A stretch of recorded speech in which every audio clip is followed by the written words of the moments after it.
안녕하세요. 뉴스레터 K 진행하는 전종철입니다.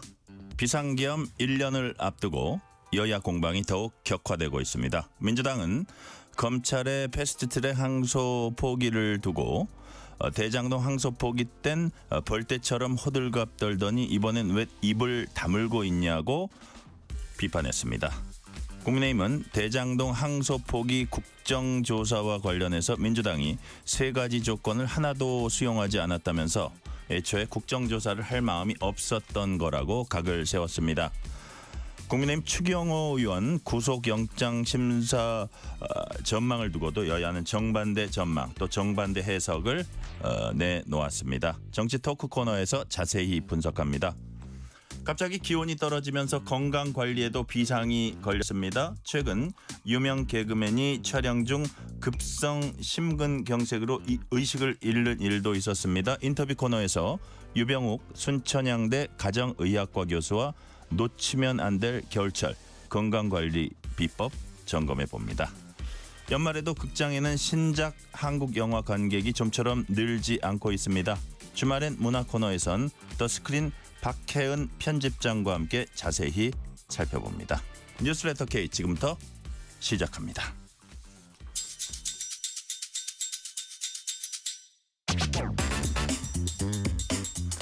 뉴스레터 K 정치 토크입니다.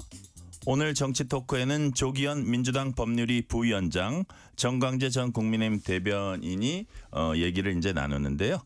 자, 조기현 부위원장님, 네. 저 정광재 대변인님은 곧 오실 거고 부위원장님 어서 오세요. 예, 안녕하십니까. 예, 금요일 날 차가 많이 막혀요, 확실히. 많이 그죠? 막힙니다. 예, 그 갑자기 어디 딱 잡히면은 그냥 옴짝달싹을 못 하는데.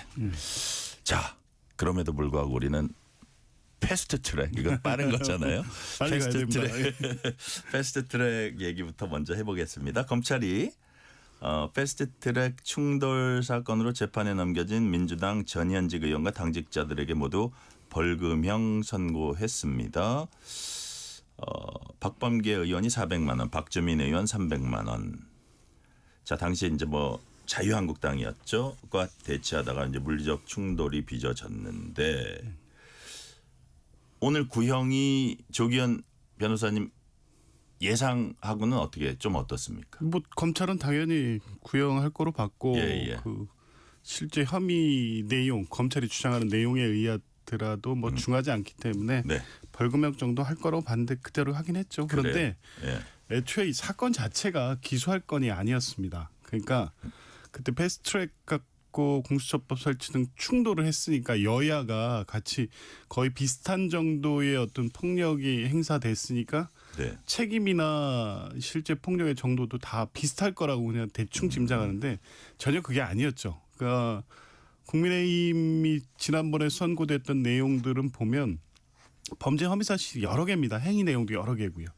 그러니까 뭐 국회 의사 진행을 방해했고 회의장을 못 들어가게 막았고 의안가에 의안 접수하는 거 막고 들어온 의안 잡아서 찢고 그리고 회의에 출석하려는 최이배 의원을 의원실에 집단적으로 가서 감금했고 그러니까 이건 국회법 위반에 특수공무집행 방해, 특수감금 뭐 이런 혐의들이 대단히 중한 거였고요.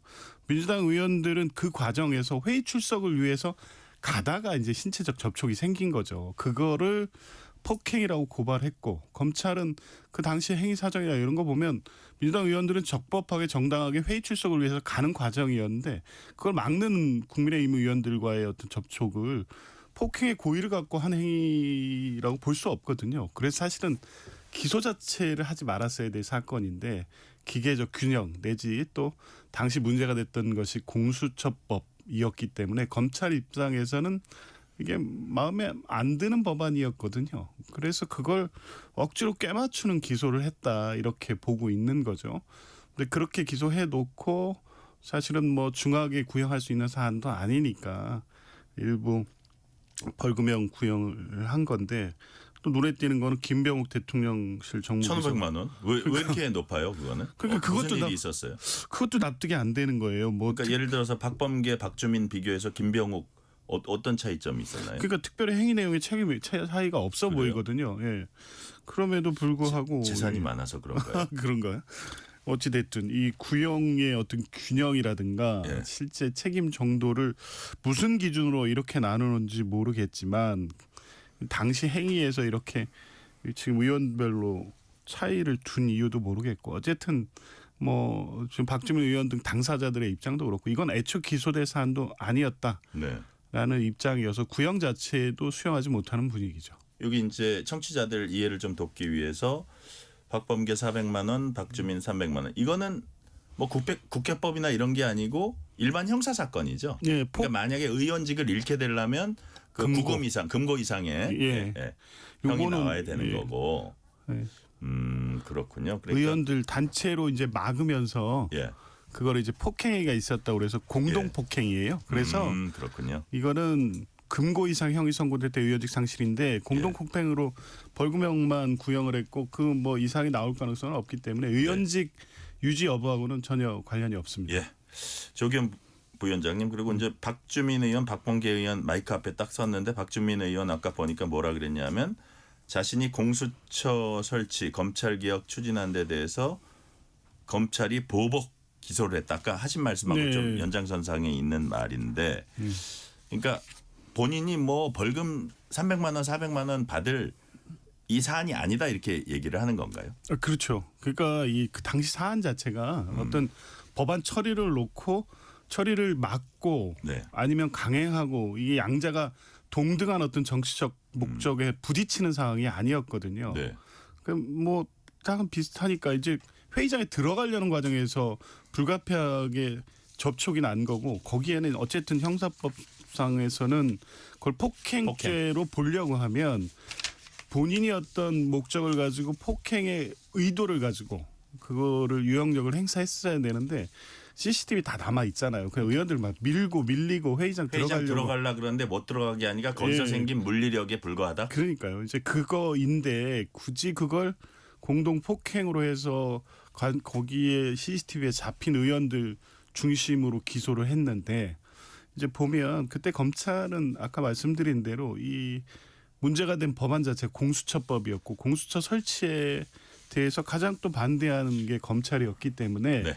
굳이 하지 않아도 돼 기소를 했다 이렇게 보는 거죠. 네, 정광기 대변인, 예. 조기현 부위원장 말씀은 저 국민의힘 의원들 이제 구형하고 뭐 이런 게 있으니까 대충 약간 좀 뭐 균형 차원에서 민주당도 구색을 좀 맞추는 이런 벌금형을 다 내렸는데 이게 그럴 사안이 아니었고 민주당은 그냥 회의장 들어가려다 막혀가지고 약간의 물리적 충돌이 있었는데 어떻게 이렇게 뭐 과하다고 볼 수 있는 300만 원, 400만 원, 심지어 김병욱 비서관은 1,500만 원. 이거는 좀 과하지 않냐 뭐 이런 얘기예요.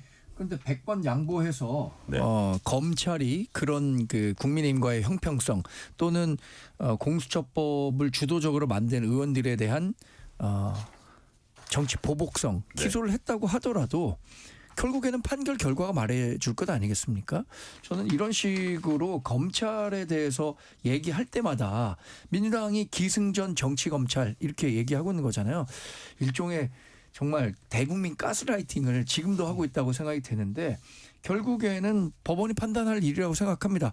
지금 국민의힘 의원들에 대해서도 패스트트랙 관련해 갖고 사실 뭐 다 의원직 상실형까지는 이르지 않았지만 유죄 판결을 했잖아요. 저는 그 의미는 있다고 봐요.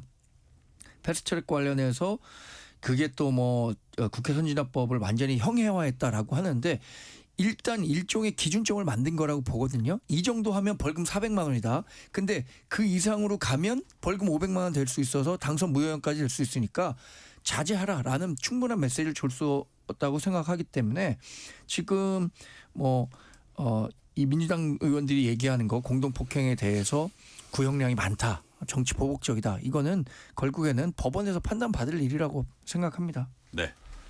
자, 이제 오늘 민주당 의원들 구형 이전에 이제 있었던 것이 패스트트랙 1심 국민의힘 의원들 뭐 국민의힘 당직자들 전 의원들 이런 사람들에 대해서 1심 선고가 있었고요. 그다음에 최근에 검찰이 항소를 포기했습니다.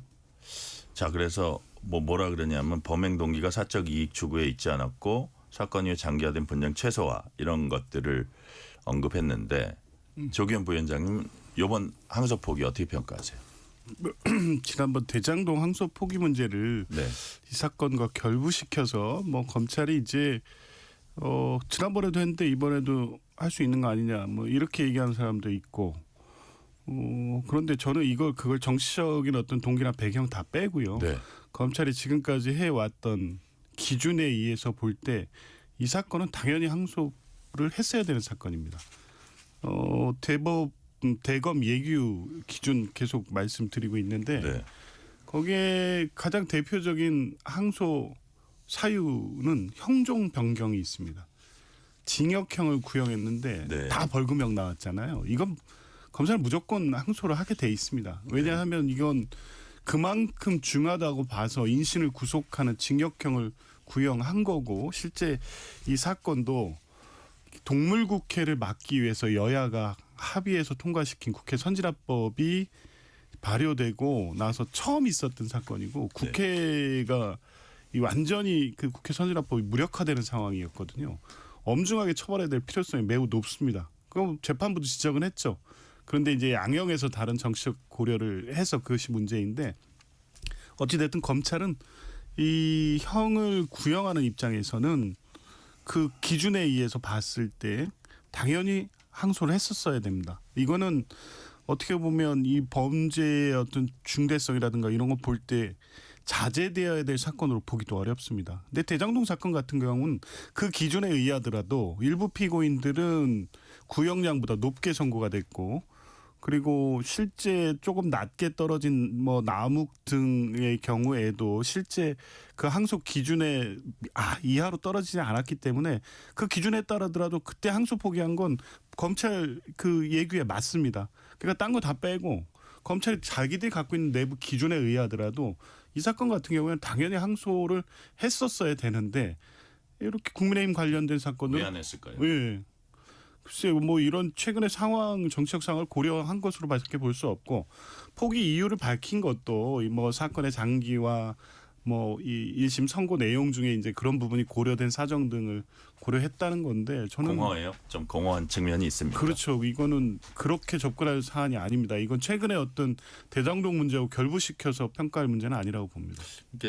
그런데도 불구하고 대장동 첫 단추를 잘못 깨가지고 네. 그거를 변명하다 보니까 이번 단추까지 이렇게 끼웠다. 이거는 어차피 정략적 물타기다 이런 비난도 있거든요. 그러니까 그런 비판을 받을 수밖에 없는 네. 거죠. 그러니까 최초에 이재명 대통령이 국무회에서였나요? 어디 다른 자리에서 검찰의 그 기계적 항소 제한돼야 된다. 그 언급한 것은 뭐냐면 피고인의 인권 보장 차원의 어떤 정책적 문제였어요. 뭐 이제 그런 차원의 문제 제기였는데 그게 이상한 방향으로 다 지금 정치적 해석을 낳을 수밖에 없는 상황으로 네. 가게 된 거여서 검찰이 어떤 본인들이 이 상황에서 항소 자제라는 어떤 뭐 이 대통령의 제안까지 포함해서 그런 걸 실현하는 데 있어서도 사건별로 달리 기준을 잡아야 되는데 지금 이 분위기에 떠밀려서 그냥 뭐 이렇게 저쪽도 했으니까 이쪽도 한번 봐줘 이렇게 비춰질 수밖에 없는 거잖아요. 근데 사건들이 이렇게 처리되면 안 되죠. 네. 근데 이제 정광규 대변인, 네. 조기현 부위원장님은 이거 이런 식으로 정략적으로 이거 포기했으니까 이것도 포기다 이래서 안 된다. 이건 이제 맞는 말씀이신데 사실은 그것이 이재명 대통령이 과연 아주 이런 원칙 항소를 자제하고 막 무조건식 항소 그거는 사실 그 자체로서는 우리가 신중히 검토하고 이제 고려할 수 있는 당연히 그런 사안인데 이것이 왜 자꾸 이재명 대통령이 수혜를 받지 여기에 대한 의심이 이제 야당에 있는 거고 그러다 보면 이번 항소 포기도 결국은 이재명 대통령 관련을 어떤 최소화하는 사법 리스크를 최대한 완화하는 큰 줄기의 일환이 아니냐 이런 비난도 있어요. 그러니까 이거 선거법과 국회법과 관련해서는 검찰이 그동안 1심 판결이 본인들의 구형량에 미치지 못하지만 그럼에도 불구하고 항소를 하지 않은 경우가 종종 있었습니다. 예를 들어서 뭐 선거법 90만 원 정도 벌금 나오면 이게 항소해도 실효적 이익이 없다라고 해서 항소를 안 한 경우가 있었던 거죠. 그런데 대장동 일당과 관련한 항소 포기는 이렇게 사회적 관심이 많고 피해자가 다수 있는 사건에 대해서 검찰 구형량에 미치지 못했을 때 항소를 안 한 경우가 한 번도 없었다는 거예요. 그래서 검찰 내에서 이거 항소해야 된다라는 의견이 있었는데 그런데 법무부에서 신중하게 판단하라라는 의견 때문에 결국에는 항소가 이루어지지 않았고 그것에 따른 그 국민적인 의문. 이게 왜 항소가 안 됐지? 지금 앵커께서 말씀하신 것처럼 결국엔 이재명 대통령 대장동 재판과 연관이 있기 때문에 항소를 못하도록 한 거 아니야? 라는 의심을 사게 됐었던 거죠. 더군다나 지금 사안은 검찰이 자체적으로 판단해서 항소를 안 한 건데 그때 당시에는 검찰이 항소하겠다라고 네. 11시 50분까지 항소장을 들고 기다렸었는데 항소가 이루어지지 않았단 말이에요. 외압에 의해서. 그러니까 지금 것과 대장동 일당에 대한 항소 포기를 같은 수준으로 놓고 보는 것은 저는 제가 법조인은 아니지만 많은 법조인들이 같이 생각하지는 않을 문제라고 생각하고 네. 최근에 논란이 된 것 중에 하나가 이제 이재명 대통령이 이화영 경기부지사 선거 관련해서 검사들에 대해서 감찰하라 그랬잖아요.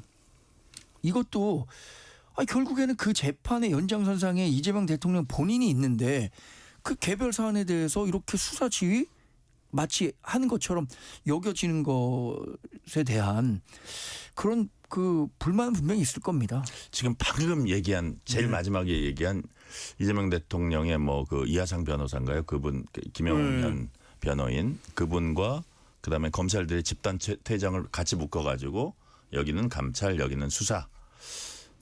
그걸 왜 대통령이 직접 했을까 하는 의아심이 있어서 이게 무슨 그 스태프들이나 여기에서 비스가 아닌가 왜 그걸 대통령이 저러지? 그거는 충분히 대통령이 권한으로서 할 수 있는 겁니까? 아니면 예를 들어서 개통을 거쳐서 지시할 수도 있는 건데 왜 그걸 대통령 목소리로 나왔을까요? 뭐 두 가지가 다 가능한 거죠. 특정 예. 사안에 대해서 실제 지휘 감독권을 가진 주무장관을 통해서 네. 지시를 하는 경우도 있고, 근데 국민적 관심사가 높고 중요한 사안에 대해서는 국민들의 알리는 방식을 통해서 직접 대통령의 권한을 행사하는 방법이 가능하다. 있는 거죠. 근데 예. 지금 정광재 대변인 논리라고 하면 이 사법부나 검찰, 뭐 수사, 주요 범죄에 관련돼서는 대통령 아무 말도 하지 말라는 얘기잖아요. 근데 이제 문제가 뭐냐면 네. 본인하고 관련될 수 있는 거를 콕 집어서 순방 끝나자마자 첫 지시로 하니까 이게 맞나 하고 갸우뚱하는 시선도 있었다 이거죠. 근데 그게 김용현 변호인단이 네.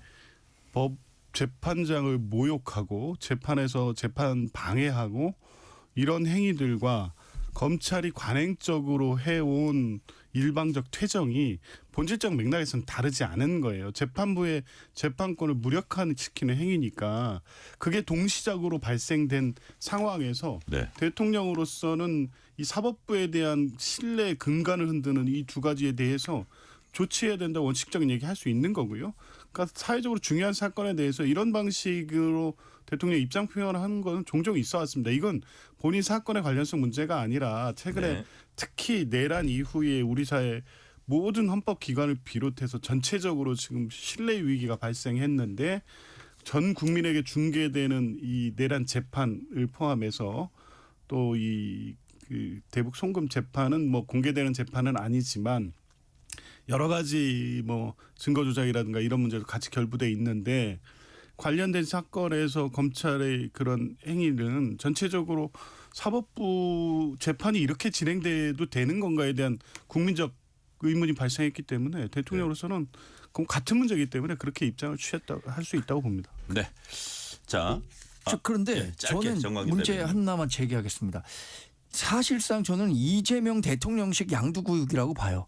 본인이 그 김용현 전 국방부 장관에 대한 변호사들의 부적절한 행동에 대해서 조치를 하는 것처럼 얘기했지만 실제로 하고 싶었던 것은 본인이 받고 있는 그 재판과 관련해서 그러니까 이화영 전 대북송금? 경기 그 부지사에 대한 재판과 관련해서 이 얘기를 하고 싶은 거예요. 검사들을 이렇게 감찰하라고 한 것이 저는 당연히 그 검사들에 대한 감찰이 이루어지게 된다면 그 공소를 유지하는 과정에서 위축될 수밖에 없다고 생각하거든요. 네. 그러니까 지금 끼워 넣기를 했다. 그래 끼워 넣기 있죠. 그러니까 국민적으로 지탄을 받고 있는 이 문제를 언급은 했지만 결과적으로 얻고 싶었던 것은 본인과 관련된 재판을 진행하고 있는 검사들에 대한 외압이었다. 네. 이렇게 평가. 관련된 얘기 녹취 들은 다음에 계속 이어갑니다.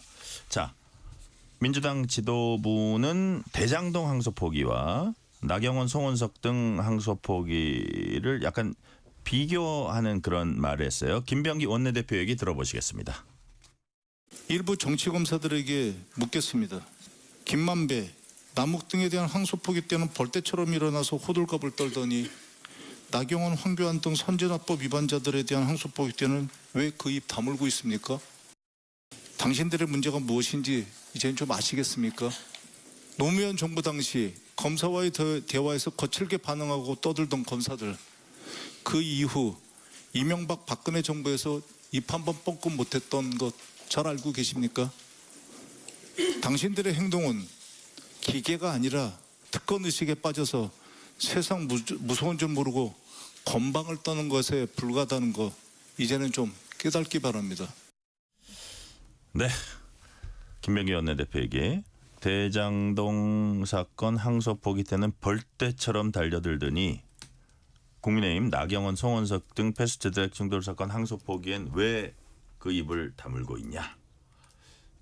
자, 조기현 부위원장님 적절한 어떤 뭐라 그럴까 지적이라고 보세요. 네, 타당하다고 봅니다. 왜냐하면 검찰이 정치적 고려 없이 특정 어떤 세력에 대한 어떤 의식 없이 한다고 하면 이번 역시도 강하게 반발을 해야 됩니다. 그런데 일사불란하게 항소 포기를 했고 아무런 목소리가 안 나옵니다. 이게 대장동 사건 같은 경우에는 뭐 국민적으로 비난 가능성이 매우 높죠. 그리고 대장동 일당들은 엄중하게 처벌받아야 되고요. 그리고 가능한 최대한 피해 환수를 위한 모든 조치도 취해야 됩니다. 그런데 어쨌든 그 사건에서는 핵심 그 유착된 유동규에 대해서 또 그 회계사에 대해서 정민용에 대해서 구형량보다 높이 나왔잖아요. 그 사람들이 사실은 이 성남도시공사에서 핵심적으로 이 범죄 책임 정도가 더 중한 사람들이에요. 그러니까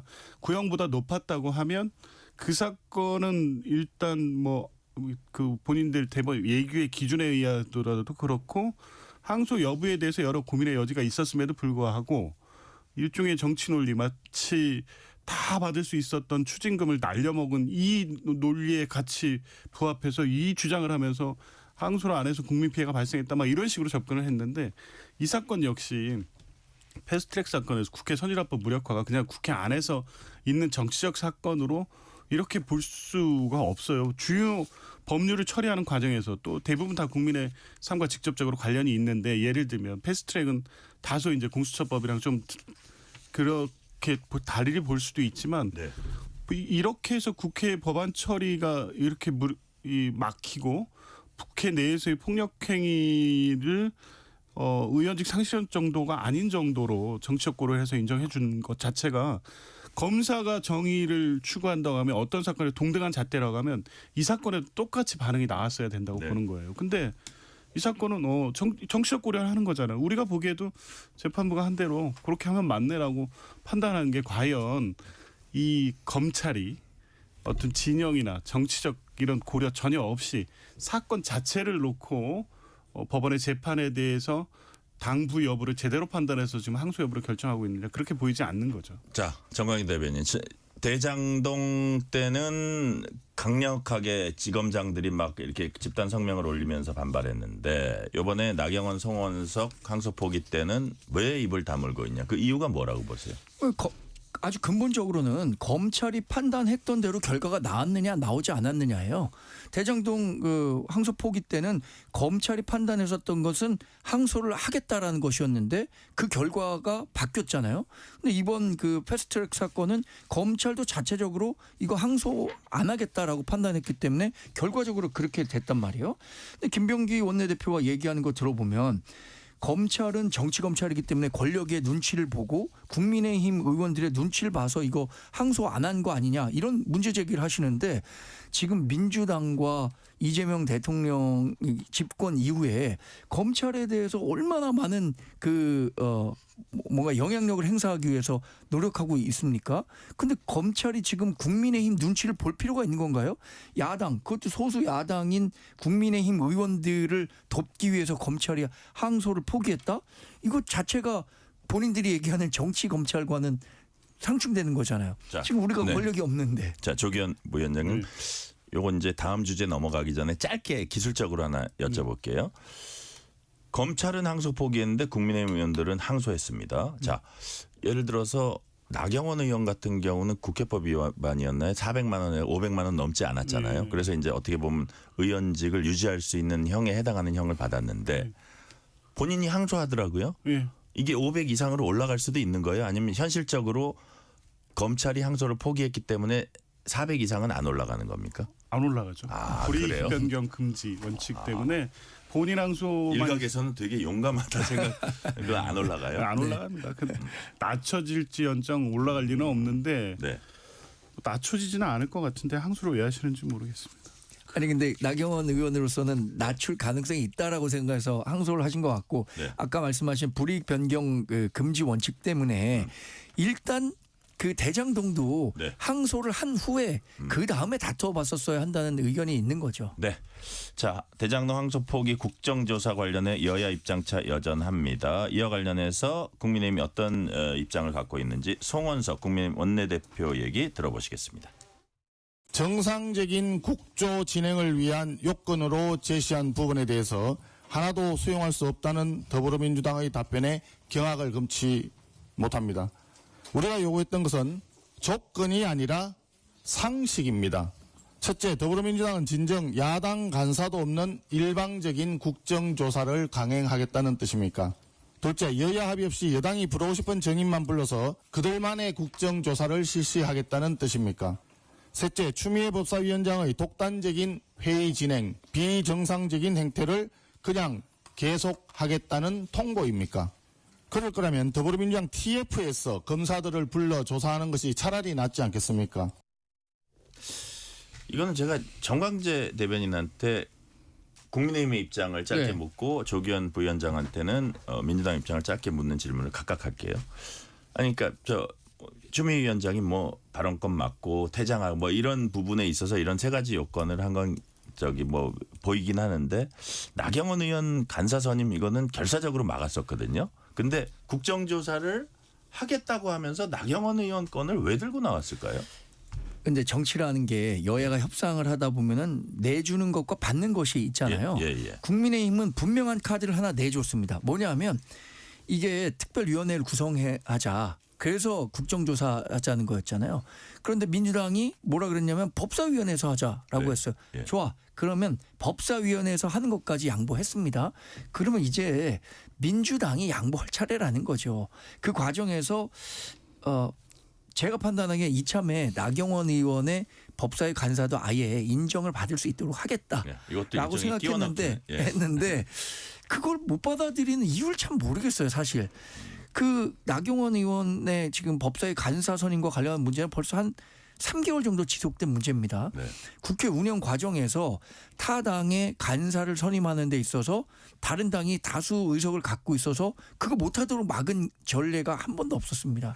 근데 그 민주당이 다수 의석을 가진 다음에 국회 운영과 관련해선 워낙 뭐 전례 없는 일들이 많이 벌어지기 때문에 이것도 뭐 새삼 놀라울 바는 아니지만 그래도 이거를 왜 자꾸 못 받는지 모르겠어요. 자, 조기현 부위원장님. 뭐 세 가지 법사위는 받아들이겠다고 하면서 나경원 간사 선임권 등 세 가지 들고 나온 걸 어떻게 보시는지 플러스 그 국민의힘 국정조사 하려는 마음은 없구나라고 민주당에서 이제 얘기하고 있는데 국민의힘 역시 민주당이 이 외압 의혹 이것도 하기 싫지만 만약에 민주당이 하고자 했던 무슨 조작 수사니 이런 것들도 결국은 이제 국정조사를 하면 계속 그게 대장동 뭐 환기되고 하기 때문에 결국 민주당도 안 하려고 하는 것이다. 이렇게 또 반대로 의심하고 있거든요. 그런 부분은 어떻게 보세요? 그러니까 대장동 언급에 대한 부담 있을 수 있는데 근데 이제 그런 분위기는 아니었어요. 왜냐하면 이참에 대장동 수사 관련돼서 1심 판결의 내용에서도 이미 일부 드러났는데 증거를 왜곡하고 조작한 부분이 최근에 막 부각되기 시작했습니다. 예.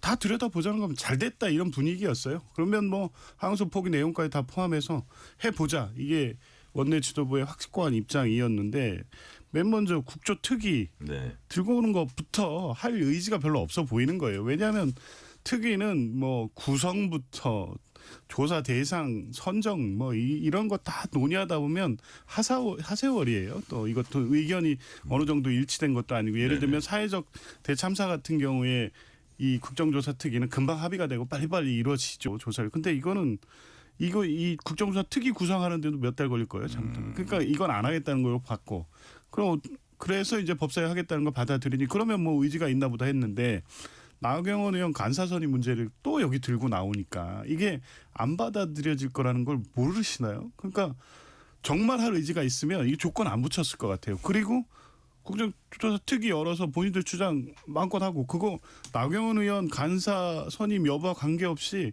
그냥 주장 막 하시잖아요. 그냥 지금.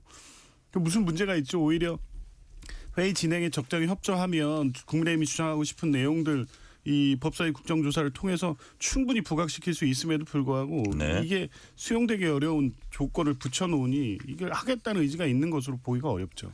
실시간 교통 상황 알아보겠습니다. 라디오 교통정보센터 서휘영 리포터 나와주세요. 네, 금요일 퇴근길 평소보다 정체가 극심합니다. 마음의 여유 가지셔야겠는데요. 먼저 서울시내입니다. 공항 방향 올림픽대로 잠실대교부터 가양대교 지나는데 1시간 30분 이상 걸립니다. 같은 방향 강변북로도 성수대교에서 가양대교 지나기 어렵고요. 반대 구리 방향 서강대교에서 성수대교까지 꽉 막혀 있는데요. 그 사이 한강대교에서는 고장난 차가 서 있어서 혼잡을 더합니다. 이어서 수도권 제1순환고속도로 송내까지 양방향으로 흐름이 답답합니다. 경기 동쪽에서는 판교에서 구리 쪽으로 송파 부근 1차로에 추돌 사고 나서 혼잡하고요. 이후 상일부터 정체고 또 같은 방향 경기 북쪽에서는 불암산 요금소에서 사패산 터널 지나기 어렵습니다. 세종 포천고속도로 포천 방향입니다. 오포에서 오포 3터널까지 정체인데요. 터널 안 3차로의 추돌 사고 때문입니다. 또 서해안고속도로 서울 쪽으로는 서평택에서 화성휴게소까지 정체고요. 또 매송휴게소와 일직 분기점부터 밀려 지납니다. KBS 교통정보센터였습니다. 퇴근길 당신과 함께 읽는 세상 이야기 KBS 1라디오 뉴스레터 K 문자 샵 9730 짧은 문자 50원 긴 문자 100원 어플리케이션 콩은 무료 유튜브 KBS 1라디오 계정 채팅창도 열려 있습니다. KBS 1라디오 뉴스레터 K 정치 토크 조기현 전 민주당 법률위 부위원장, 조기현 민주당 법률위 부위원장, 정광대 전 국민의힘 대변인과 얘기 나누고 있습니다. 자, 추경호 의원 체포동의안 이제 가결됐습니다. 172 찬성, 반대 4, 기권 무효 각각 둘씩. 근데 또 개혁신당 의원들은 자기네가 반대표 던진 건 아닌 것 같다 이런 얘기도 하고 뭐 이게 대세를 가르고 뭐 어떤 큰 의미까지는 아닙니다만 약간의 반란표가 나온 이 부분은 조기현 부위원장님 어떻게 보세요? 글쎄요. 아무도 모르죠. 실제 누가 뭐 반대를 했는지 아니면 기권을 했는지는 모르는데 뭐 국민의힘 의원이 다 타정한 상태였기 때문에 네. 여권표에서 반대 내지 기권 무효가 있으니까 네네. 나온 건 맞는데 뭐 이런 투표할 때 특히 정치적 해석 여지를 두려고 일부러 이렇게 하는 분들이 꼭 한두 분은 있어요. 그러니까 큰 의미는 아니다. 그렇죠. 뭐 한두 표 기권 무효 나왔다고 해서 네. 전체적으로 추경 의원에 대한 어떤 다른 배려, 고려 이 생각을 하는 의원들은 아마 민주당 중에 단 한 분도 안 계실 겁니다. 네. 자, 요 질문은 조기현 부위원장께 먼저 해볼게요. 자, 정청래 대표가 무슨 얘기를 했냐면 국민의힘과 사법부를 동시에 겨냥을 했습니다. 무슨 얘기냐면 만약에 구속영장 발부되면 정당 국민의힘 정당 해산하라는 목소리 높아질 것이다.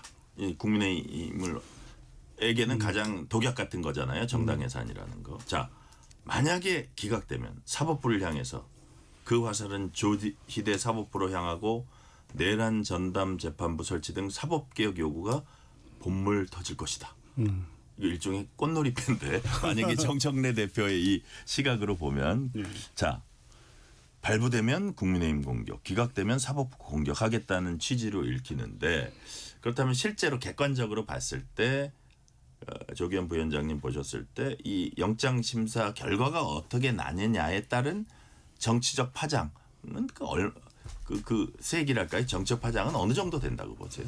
근데 일단 저런 메시지를 낼 수밖에 없는 게 네. 이 영장은 당연히 발부돼야 될 영장인데 최근에 사법부의 분위기, 그 중앙지법 영장전담재판부가 계속적으로 관련 사건들 기각하는 걸 보면서 네. 기각될 수 있다는 우려가 같이 있는 거죠. 당연히 발부돼야 된다고 보시는 이유는 뭐예요?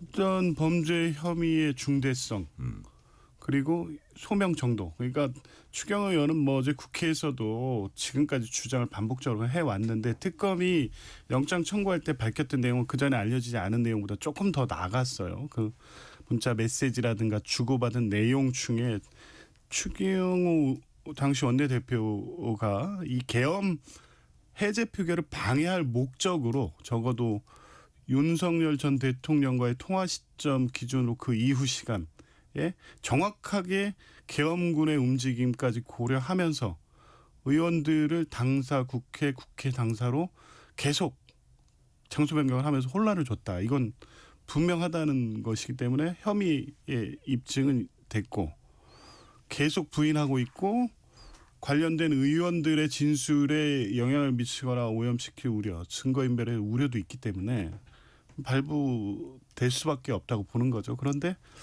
최근에 뭐 박성재 법무부 장관도 그렇고 한덕수 총리도 그렇고 납득할 수 없는 논리예요. 위법성에 대한 인식에 대해서 다툼의 여지가 있다. 이게 당시 국회의원들도 그렇고 일반 국민들이 보기에도 이게 무슨 이 2024년 12월 대명정지 대한민국에서 비상계엄이 가능해? 이게 될 수 있는 거야? 그건 뭐냐면 전시사변에 의해 준하는 국가 비상사태라고 하는 계엄 요건에 해당되지 않는데 네. 위헌 위법한 비상계엄을 했다는 거예요. 이거를 박성재 법무장관 한덕수 총리나 이게 몰랐다는 게 납득할 수 없는 이유로 지금 기각을 시키고 있거든요. 이게 다른 법리로 이용될 여지가 있다. 특히 그날 새벽 계엄날 당일 새벽에 조희대 대법원장이 대법원 주요 간부들을 불러서 이 계엄이 적법할 것을 전제로 한 법원 운영에 대한 논의를 했습니다. 이 역시도 내란에 관여됐다고 볼 수 있는 거거든요. 이 리스크가 있기 때문에 사법부가 의도적으로 관련된 이 논쟁에 있을 수 있는 사람들의 영장을 기각시키면서 다툼의 여지를 만들고 있는 게 아니냐. 이런 판단이 민주당 안에 있는 것이고요. 그래서 결정적으로 앞에 기각된 이 구속영장들도 중요하지만 추경호 원내대표에도 비슷한 논리로 만약에 기각시킨다면 이것은 그냥 영장 전담 재판부의 독립된 재판이 아니라 조희대 사법부가 어떤 의도한 결과를 끌어내는 게 아니냐는 강한 의심을 갖고 있는 겁니다. 네. 제가 아까 정청래 대표 말 뭐 양쪽 네. 어떤 쪽이 되건 꽃놀이패다 이런 얘기도 드렸는데 지금 조기현 부위원장 말씀은 정상적이라면 이거는 당연히 발부인데 거기에 대해서는 어떻게 생각하시는지. 저는 이런 상황 저 어떻게 법조인 출신이고 언론인 출신이잖아요. 이거 결과를 두고 나왔을 때 다음 주에 지는 사람이 예. 커피라도 한 잔 사는 겁니다. 당연히 이건 기각입니다. 법리적으로는 이건 그 발부가 될 수가 없어요.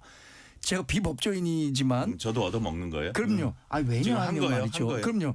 왜냐하면 이게 한덕수 전 총리라든가 박정재 전 법무장관의 위법성에 대한 인식 여부 그리고 불구속 재판에 대한 원칙 이런 것 때문에 다 기각됐어요. 그때 당시 국무회의에 있었던 사람들조차도.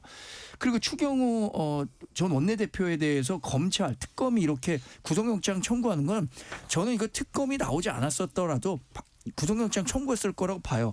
그 답을 오늘 정청래 민주당 대표가 얘기한 겁니다. 어떻게 제가 생각했었던 거랑 정말 토시 하나 틀리지 않는 정도로 똑같은 논리를 얘기하고 있는 거예요. 기각되면 자 사법부 잘못됐다.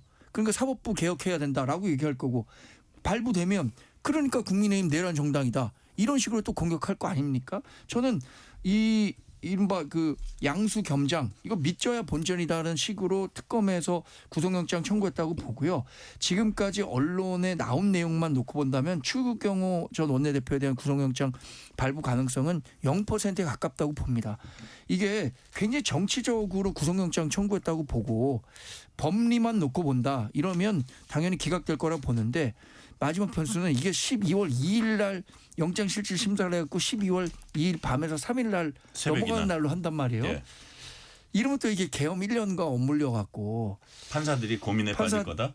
들이 고민할 가능성은 있지만 그럼에도 불구하고 저는 기각 100% 확신합니다. 그거 딱 한 조기현 가지만 부위원장님. 예, 네. 이 사건 관련해서 이 추경호 의원이 뭐 부인하고 있으니까 그냥 그럭저럭 넘어갈 수 있는 것 같아. 이게 특검에서 봐도 그렇고 제가 보기에도 대단히 범죄 혐의의 중대성이 대단히 큽니다. 왜냐하면 해제 표결이 다행히 계엄군이 소극적 임무 수행, 헌법재판소 결정이 있는 것처럼 시민들이 그 앞에서 저항하고 계엄군의 국회 본관 진입이라든가 본회의장 진입이 늦어지는 상황에서 겨우겨우 해제 표결을 했기 때문에 최악의 상황으로 가지 않은 거거든요. 그런데 그것을 막기 위한 여러 가지 행위를 한 거예요. 만약에 실제 그게 성공해서 의결 정족수를 채우지 못했거나 그 직전에 계엄군이 본회의장에 들어갔다면 네. 어떻게 됐겠습니까? 이 행위를 한 것에 대한 혐의 소명이 된다고 하면 이건 내란 임무 중요 종사자 중에도 그 혐의의 어떤 책임이 가장 높은 사람 중에 한 분입니다.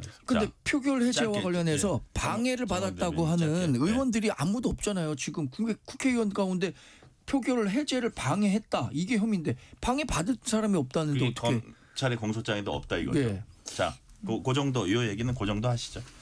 자, 요 얘기만 한번 아주 복잡한 문제인데 짧게 대답해 주시면 좋아요. 다음 주제를 다뤄야 되니까 조기현 부위원장님.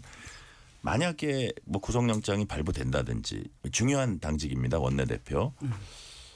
그다음에 뭐 유죄 뭐 이가 선고될지 무죄가 선고될지 봐야 되지만 나중에 재판정에서 그것이 정당 해산으로까지 이어지는 게 맞습니까?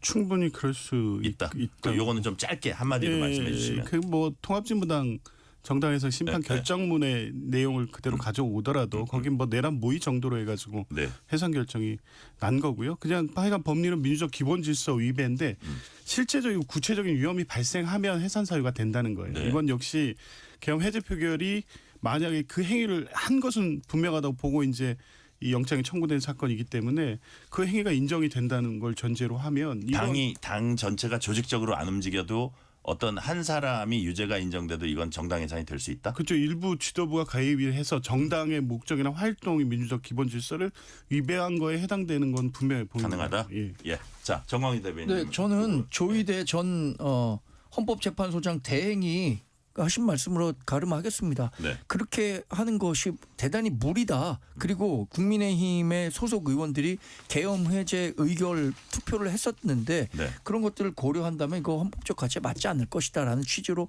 말씀을 하셨다는 걸 얘기 네. 드립니다. 자, 우리 지금 정광재 대변인 말씀하신 대로 12월 3일 새벽이나 뭐 그 간밤 사이에나 이제 그 추경호 영장 실질 심사 결과 나올 걸로 예상이 되는데 비상기엄 1주년이 되는 날이고 장동혁 대표 취임 100일 되는 날입니다. 국민의힘으로서는 중대 분수령이고 마지막 기회다 이런 얘기하는 분들도 많아요. 좀 어떻게 전망하십니까? 어떤 메시지가 나옵니까? 그날. 제가 근데 좀 전에 조희대 전 그 헌법재판소장 대행이라고 잘못 말씀드렸어요. 문형배 전 헌법소장 대행인데 예, 제가 예. 잘못 말씀드린 거. 자, 수정하시고 수정하고. 예, 정정. 예. 그 12월 3일에 장동혁 대표의 메시지가 나와야 하는데 네.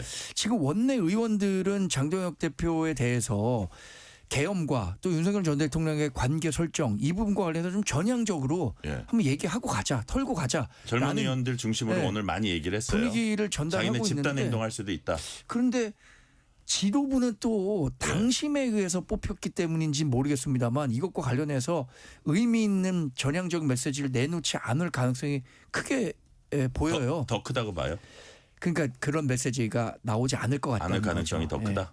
예. 그러면 그럼 어떻게 되는 국민의힘이 겁니까? 국민의힘은? 어떻게 되긴 뭐 어떻게 되겠습니까? 아직 계속 중도로부터 멀어져서 네. 그 제도약의 발판을 좀 빨리 마련하는 게 중요하다고 생각하는데 지금 지도부가 갖고 있는 생각은 네. 제가 갖고 있는 생각과는 좀 다른 것 같습니다. 네. 조기현 부위원장님은 어떻게 전망하시고 지금 어느 정도의 모습을 보여야 그래도 중도층에서 좀 마음을 열 거라고 보세요. 글쎄요. 뭐 이미 뭐 어떤 얘기를 해도 물 건너 갔어요? 끝났다고 봅니다. 지금 뭐 네. 사과를 어떤 식으로 한다 한들 그게 진정성 있게 전달이 되겠습니까? 지금까지 당조 대표가 보여온 모습이 있는데, 그리고 오늘 대구에서 집회했는데 거기서 이렇게 말씀하시는데요. 더불어민주당의 의회 폭거와 국정 방해가 계엄을 불렀다. 그런데 어찌됐든 국민들께 고통을 드려서 죄송하다. 이 메시지 계엄 다음 날부터 지금까지 똑같이 유지되고 있어요. 그러니 사과한다는 모양새를 어떤 식으로 취한다 한들 그게 진짜 사과하는 것으로 비춰지겠어요. 지금 이 메시지의 내용은 뭐냐면 계엄은 잘못됐지만 내란은 아니고 윤석열 전 대통령은 그럴 만해서 했다. 이 입장이 하나도 바뀌지 않았는데 네. 12월 3일 기점으로 해서 엎드려 절을 한다고 그게 이 달라진 입장이고 계엄과 내란에 대해 진정한 국민에게 사죄로 받아들일 가능성은 전혀 없어서 그런 이벤트를 한다고 해서 뭐 중도층의 마음을 움직인다거나 아니면 사과를 제대로 한번 했다 이렇게 평가받을 일은 없을 것 같습니다. 네.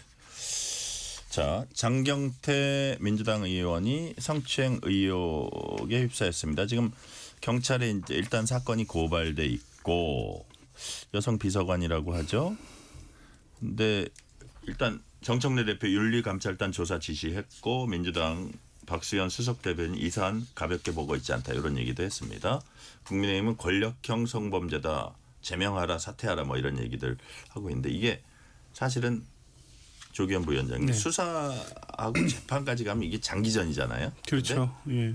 그러기 전에 어떤 단계에서 어쨌든 정치적 조치를 할까 이런 거는 조만간 있을까요? 아니, 이게 초기의 상황을 좀 판단해서 아니, 이게 꼭 어떻게 잘못된 방향으로 간다는 게 아니라 예. 예를 들어서 뭐 한 일주일쯤 쭉 상황을 보고 이거는 지금 단계에서 어떻게 뭐 제명하거나 할 게 아니다라든지 예. 아니면 이거는 좀 수사 재판까지 봐야 되지만 지금 단계에서 뭐 해야 된다든지 당 차원의 조치는 있을 걸로 보세요. 그 어느 방향이든. 그렇죠. 그래서 이제 그 조치가 필요한지를 신속하게 확인하기 위해서 윤리감찰단 조사가 이루어지고 있고 아마 그게 적당히 들여다보고 모호한 입장 정도로 정리하기는 어려운 사안은 분명합니다. 아마 박균태 단장이 직접 확인을 할 것 같은데요. 그래요. 네. 다른 유사 사건에서도 직접 확인하고 과거 얼마 전에 최강욱 의원 같은 경우 징계 절차를 바로 하지 않습니까?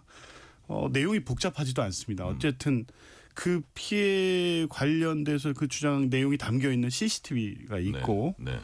관련자의 진술이 있다고 하고 뭐 장경태 의원은 허위 무고임을 주장하면서 이제 관련된 내용을 소명할 수 있다고 하니까 네. 아마 윤리감찰단이 그걸 객관적으로 들여다봐야겠죠. 이 사안을 뭐 당의 주요 인사라고 해서 적당히 가지고 넘어갈 수 있겠습니까? 거기다 뭐 정청래 의원과 아주 가까운 그렇죠. 그 의원으로 분류되지만 이게 뭐 그런 게 아마 끼어들 여지는 없습니다. 네, 없고 예. 그런데 이제 분명히 어느 정도 확인을 가능한 수준에서 뭐 이제 강제 수사는 아니기 때문에 한계는 네. 있을지라도 충분히 윤리적 비난 가능성이 있다면 그에 따른 조치를 취할 거고 그게 아니라고 하면 또 네.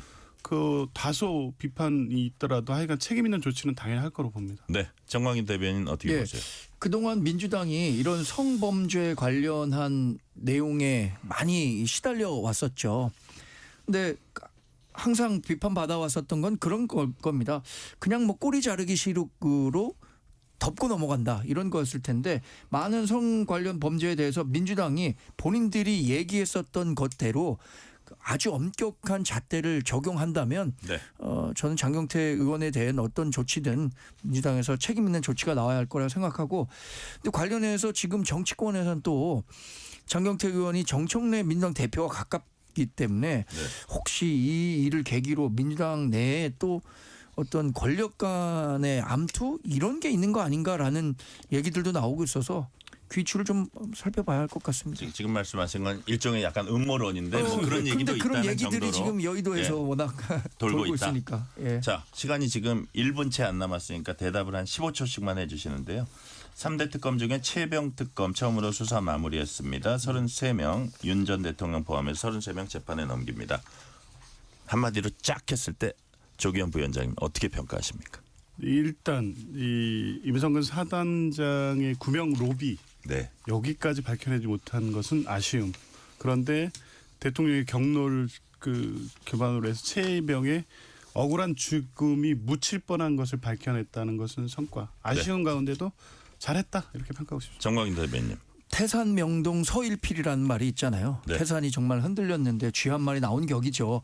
결국엔 특검이 밝혀낸 것이 윤석열 전 대통령이 경로했었다. 이거 하나밖엔 밝혀내지 못한 것 같아서 애초부터 이게 뭐 무리였던 수사 아니었나 생각합니다.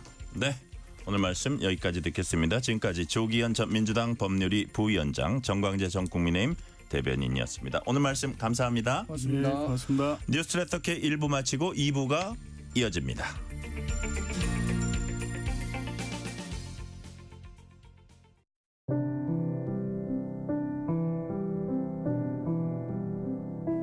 KBS 라디오 연중기획 희망충전 대한민국 666번째 이야기.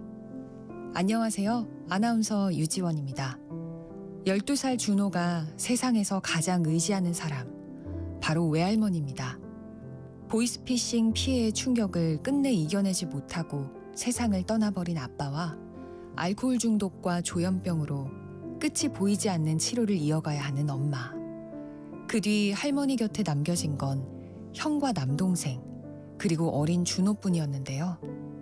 이가 없어 매일 죽으로 끼니를 때우는 할머니는 아픈 몸을 부여잡으면서도 손자들 걱정을 내려놓지 못합니다. 딸의 병원비와 생활비, 양육비까지 벅차고 무거운 삶의 무게는 이미 한계를 넘어선 지 오랜데요. 부족하고 힘겨운 환경에서 자라는 아이들이 안쓰럽기만 한 할머니는 오늘도 조용히 눈물을 닦아냅니다. 가여운 아이들이 더는 상처받지 않기를, 어린 삶이 또다시 무너지지 않기를, 준호와 형제들이 희망 속에서 다시 일어설 수 있도록 여러분의 따뜻한 관심과 사랑을 보내주세요. 여러분의 따뜻한 손길이 희망의 빛이 됩니다. ARS 060-700-1580 060-700-1580 한 통화 3,000원으로 희망을 선물해 주세요. KBS 라디오 연중기획 희망충전 대한민국은 초록우산 어린이재단, 인탑스 주식회사, 그리고 청취자 여러분과 함께합니다. ARS 060-700-1580 한 통화 3,000원입니다.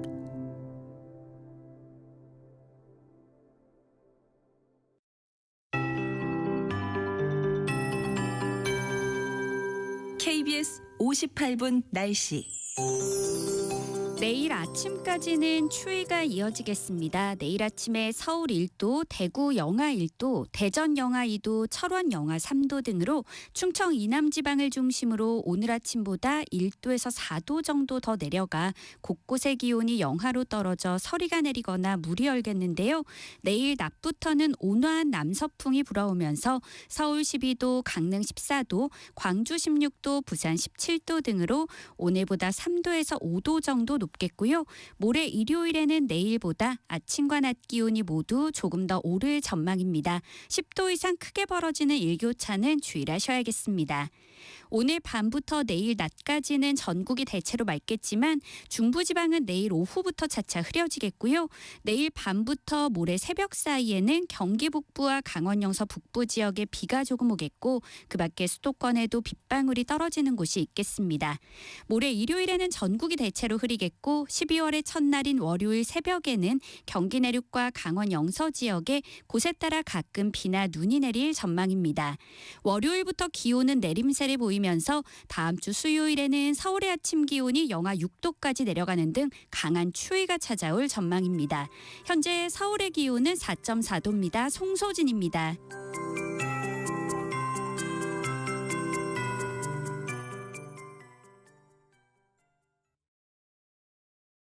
정성을 다하는 국민의 방송 KBS가 6시를 알려드립니다. AM 711kHz, FM 97.3MHz, KBS 1라디오입니다. HLKA.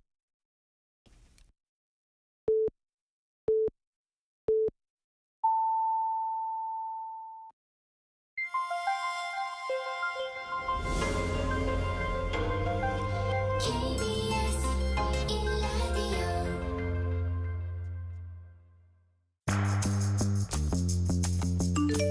여러분은 지금 퇴근길 시사편지 한 장 KBS 1라디오 뉴스레터 K를 듣고 계십니다.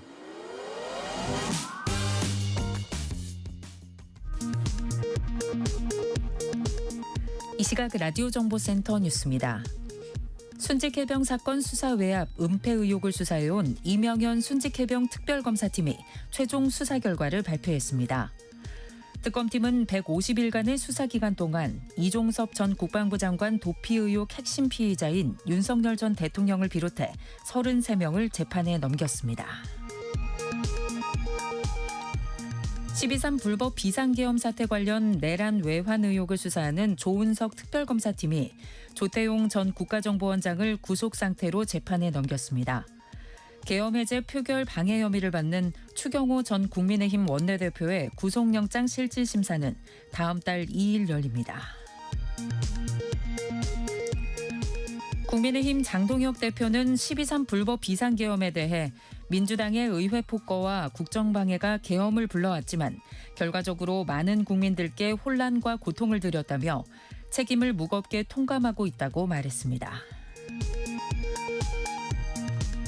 방송통신위원회 2인 체제에서 보도 전문 방송 채널 사용 사업자 YTN의 최대 주주 변경 신청을 승인한 처분이 위법하다는 법원 판단이 나왔습니다. 이번 1심 판결이 확정되면 유진그룹의 YTN 최다액 출자자 지위는 처음부터 없었던 것으로 됩니다.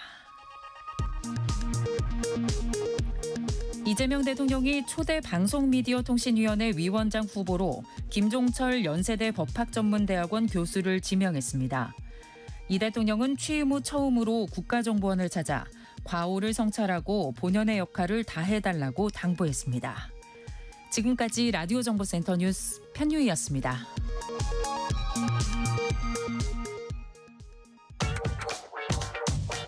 뉴스의 진수를 보여주는 인터뷰. 뉴 진수. 올해 독감 환자가 예년보다 크게 늘면서 감염병 확산에 대한 우려가 커지고 있습니다. 여기에 갑자기 추워진 날씨로 심혈관 질환도 각별히 더 주의할 필요가 있습니다. 오늘은 유병욱 순천향대 가정의학과 교수를 전화 연결해서 어떻게 하면 겨울철 건강관리 꼼꼼하게 잘 할 수 있을지 자세히 얘기 나눠보겠습니다. 유병욱 교수님 안녕하세요. 네, 안녕하세요. 네, 귀한 시간 내주셨습니다. 네, 감사합니다. 최근 독감 환자 수 보면요. 지난해 같은 시기보다 14배 급증한 걸로 나타나고 있습니다. 올해 독감이 이렇게 크게 유행하는 이유가 뭘까요? 우선은 뭐 일부에서는 예방접종의 효과가 없어서 그런 거다라고 하는 네네. 그런 근거가 빈약한 얘기가 도는데요. 좀 더 과학적으로 설명을 드려보겠습니다. 네네. 자, 우리가 코로나 기간 동안에 마스크 착용도 잘하고 거리 두기를 잘했죠. 네네. 그 덕분에 코로나19가 유행하던 시기에 독감이 몇 년간 거의 돌지 않았습니다. 그래서 그 사이에 그 태어난 아이들 네. 그리고 그 시기를 경험했던 청소년들은 사실 이게 인플루엔자 독감이라는 게 예방접종을 하더라도 가볍게 앓고 지나간든지 아니면 노출이 되든지 그래서 대부분 다 자연 감염이 되는 경우가 있거든요. 네네.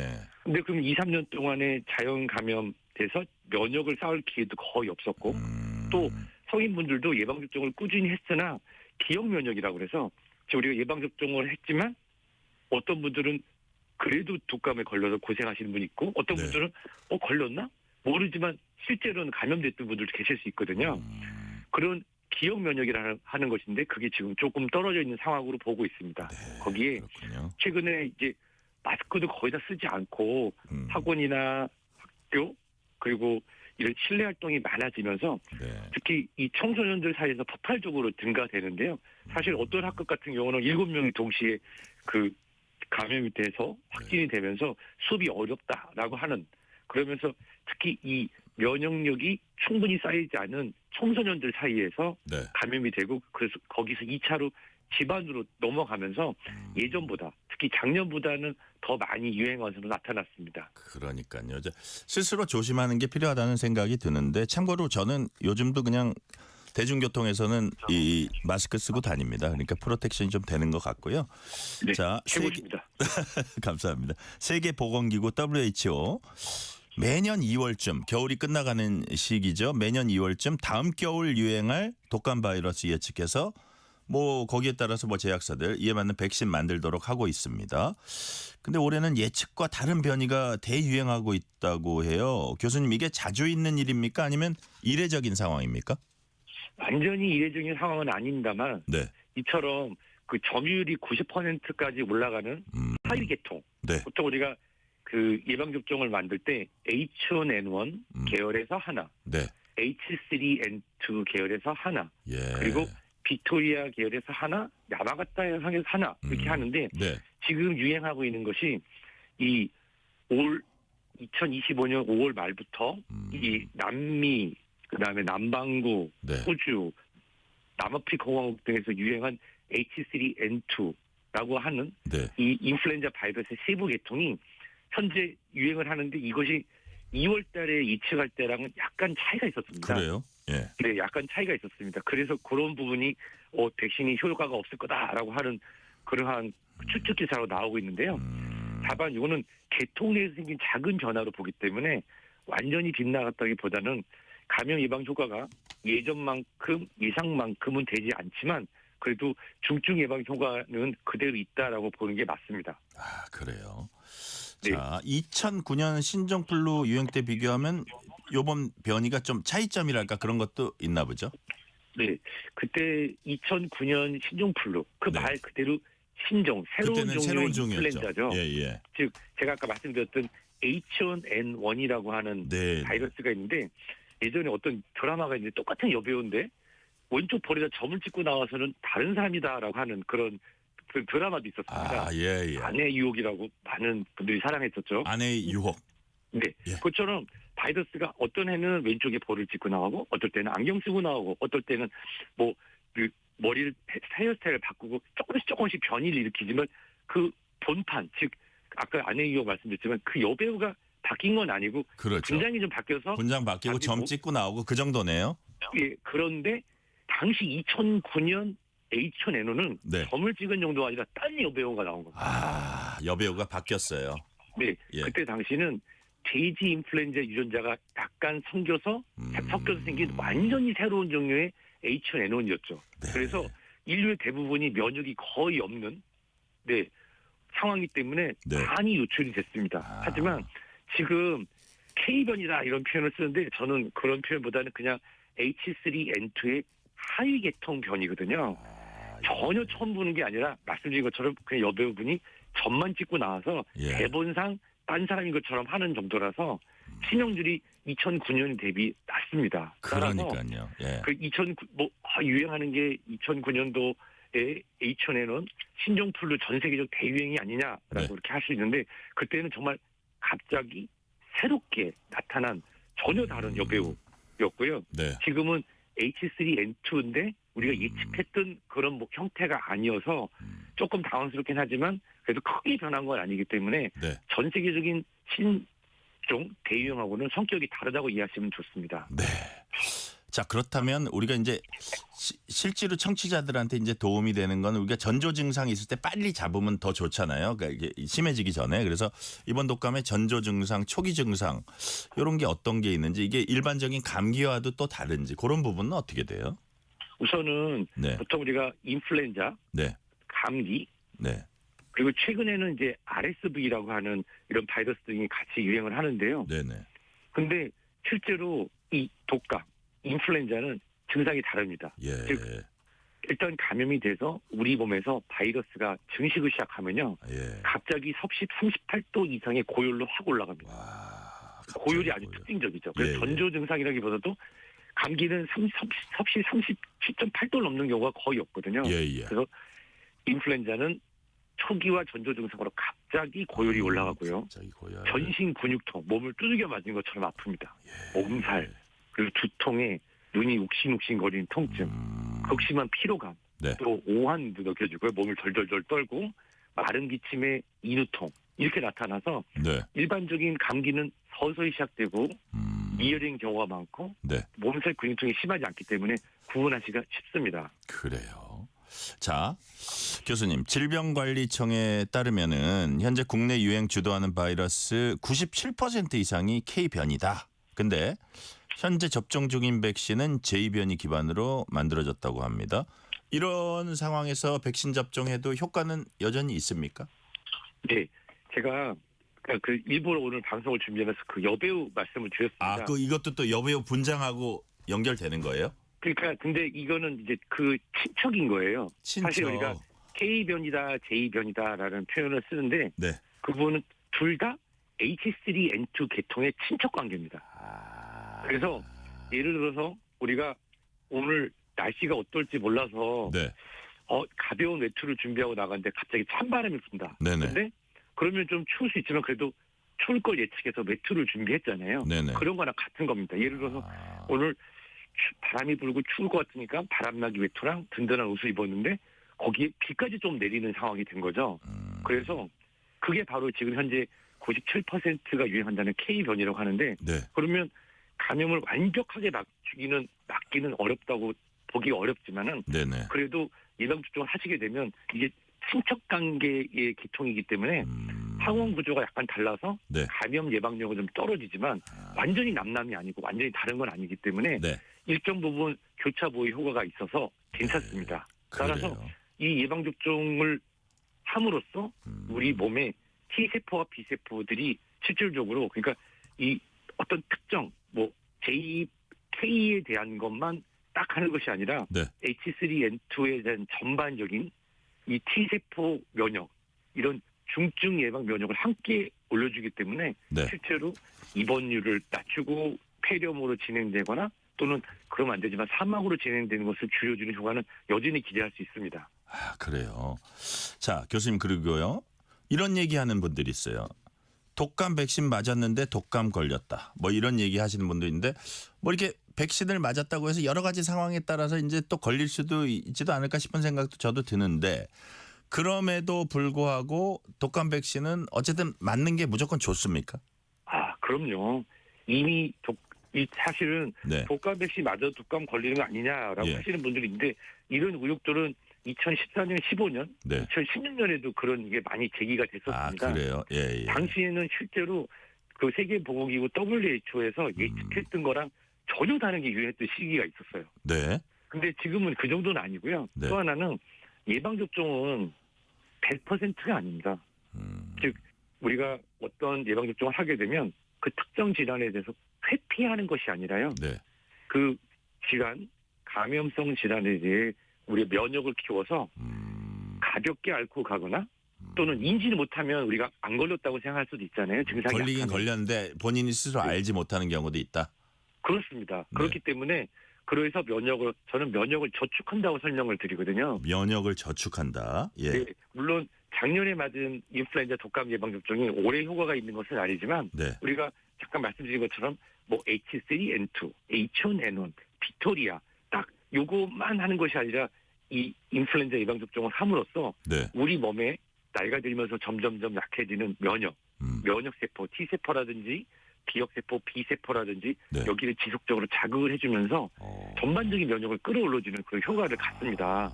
따라서 독감 백신 맞아도 독감 걸릴 수 있습니다. 예. 다만 접종을 안 하신 분들은 아주 호되게 고생하실 수도 있고 또 일부 위험층, 오이용군, 노년층, 영유아, 임신부에서는 네. 정말 상상하고 싶지 않은 그런 합병증이 발생할 수 있기 때문에 네. 정말 그럼에도 불구하고 독감 백신 접종은 반드시 필요하고 제가 볼 때는 성탄 전후로 해서 아마 최고로 올라갈 것 같은데요. 네네. 지금 오늘 12월 초 8일이잖아요. 정도에 맞으면 제일 좋겠네요. 지금 맞으면. 그렇죠. 다음 주에 맞으셔도 충분히 도움이 됩니다. 아, 그래요. 네.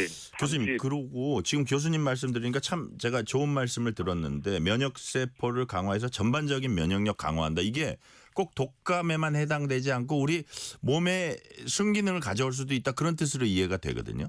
그럼요. 최근에 나오고 있는 인플루엔자 독감 예방접종은 네. 일반적인 젊은 층에서 맞았을 때 충분히 효과를 끌어올릴 수 있는 이런 인플루엔자 예방접종, 독감 예방접종뿐만 아니라 네. 용량을 4배를 넣어서 면역을 자극시켜주는 그런 접종도 있고요. 네. 또 면역 증강제가 포함되어 있는 독감 접종도 있습니다. 이거는 이제 65세 이상 어르신들에게서 면역을 끌어올려주기 위해서 예방 접종을 하는데요. 네. 그런 경우에는 물론 이렇게 H1N1, H3N2, 빅토리아 같은 딱 인플루엔자에 관련된 항체를 만들어서 면역을 강화시켜준 것뿐만 아니라 전반적인 면역 상태를 끌어올려주는 데도 도움이 되기 때문에 네. 면역에 저축하시면 너무너무 좋습니다. 이거는 어떻게 됩니까, 교수님? 독감에 이제 한번 걸렸어요. 그럼 이후에 또 역시 내가 이게 예방하기 위해서 백신 접종을 하는 게 좋은지, 아니면 면역 한번 걸리면 어느 한동안은 좀 이게 또 뭐라 그럴까, 한번 걸리면은 면역이 생겨서 안 해도 되는지, 그 부분은 어떻게 돼요? 여기 답변을 제가 2개로 준비했는데요. 예. 우선 예방 접종을 하신 분이 네. 독감에 걸렸다. 네네. 그런 경우에는 다시 접종을 하지 않으셔도 괜찮습니다. 그런데 예방 접종을 하지 않으신 분이 독감에 걸렸다. 그러면 경우가 다르군요. 이게 상황에 따라 좀 다르지만 예. 일반적으로 2025년 지금 11월 28일 현재는 네. 저는 이렇게 설명드리고 싶어요. 이미 독감에 걸렸어도 접종을 하지 않으신 분이라면 특정 기간 2주에서 3주 정도 지나서 몸이 완전히 회복한 다음에 네. 접종할 것을 권고합니다. 그 이유는 제가 이제 아까 H1N1, H3N2라고 설명을 드린 게 그게 인플루엔자의 A형인데요. 네. 그게 보통 요맘때 유행합니다. 11월, 12월, 1월까지. 그리고 이듬해 2월부터 3, 4월까지는 네. B형의 빅토리아가 유행하는 경우가 있거든요. 네. 그래서 실질적으로 아직까지 예방접종을 하지 않으셨고 혹시라도 인플루엔자 독감에 감염됐고 그걸 확진을 받았던 분이라고 하시면은 네.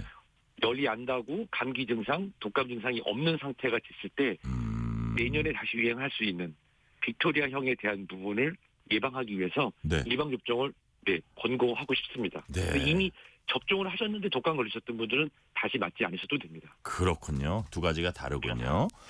자, 4가 백신이 3가보다 더 좋다 정보가 최근에 이제 확산되고 있습니다. 교수님, 실제로 그렇습니까? 이것도 완전히 잘못된 가짜 뉴스 중에 하나입니다. 가짜 뉴스예요? 네, 그 이유가 뭐냐면 예. 자, 예를 들어서 우리가 어떤 특정한 이제 적이 있다고 가정을 했을 때 예. 적이 가나다라 예. 4개의 적이 있을 때 우리가 무기를 가나다라에 각각 맞춰서 무기를 준비해야 되겠죠. 각각의 특징이 다를 테니까요. 네. 그런데 그중에 그 가나다는 매년 특정한 시기가 되면 우리를 공격하는데 라라는 친구가 몇 년 동안 공격을 안 하면 네. 굳이 그 라라고 하는 그 특정한 적에 대해서 무기를 만들 필요가 없죠. 네. 그래서 실질적으로 이게 야마가타라고 하는 B형의 그 인플루엔자가 네. 최근 몇 년 동안 거의 유행을 하지 않았거든요. 네네. 그래서 세계보건기구 WHO에서는 이 야마가타를 빼고 3가 3가지만 들어있는 H1N1, H3N2, 빅토리아 3개가 들어있는 3가를 우리가 공급을 하면 그랬다고 해서 4가보다 더 주는 건 아니니까요. 왜냐하면 현재 유행하지 않고 있는 것은 빼고 만들자는 것이 보통 우리가 3보단 4가 많으니까 좋다라고 하는 거랑은 좀 다른 의미로 이해하시면 됩니다. 그렇군요. 자, 3253님이 어떤 문자 주셨냐면요. 유 교수님 인터뷰 마음 편하게 들립니다. 무서운 의사 선생님이 아닌 내 아픈 곳을 살펴서 따뜻하게 보살펴주는 동네 아저씨 같기 때문입니다. 가까운 곳에서 환자 지켜주는 국민 주치 되시길 바랍니다. 3254님한테 짤막하게 한 말씀 해주시죠. 네, 저 동네 아저씨 맞습니다. 아무 때나 편하게 말씀드리면 좋고요. 저는 예방접종, 성인 예방접종만 한국에 와서 계속 한 길 지금 19년째 하고 있는데요.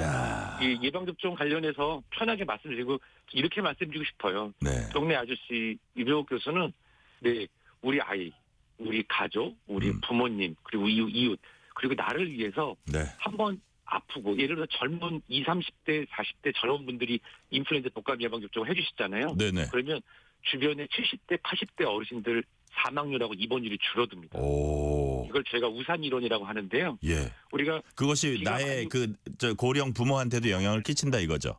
그럼요. 내가 접종을 해서 내가 인플루엔자 독감이 연결되는 연결고리를 제가 끊어주면은 다른 분들이 안 걸리고 우산을 예를 들어 비가 막 오는데 15명이 있지만 10명만 우산을 펴도 나머지 5명은 비를 안 맞거든요. 그때 우리가 우산을 들어준다는 마음으로 이번 겨울에 자발적으로 독감 예방접종을 젊은 분들이 하신다고 하면은 소외된 계층이나 본인을 보호하기 어려운 어르신들이 실질적으로 이 독감 관련된 호흡기 감염 합병증을 만든 데 크게 도움이 됩니다. 아, 그렇군요.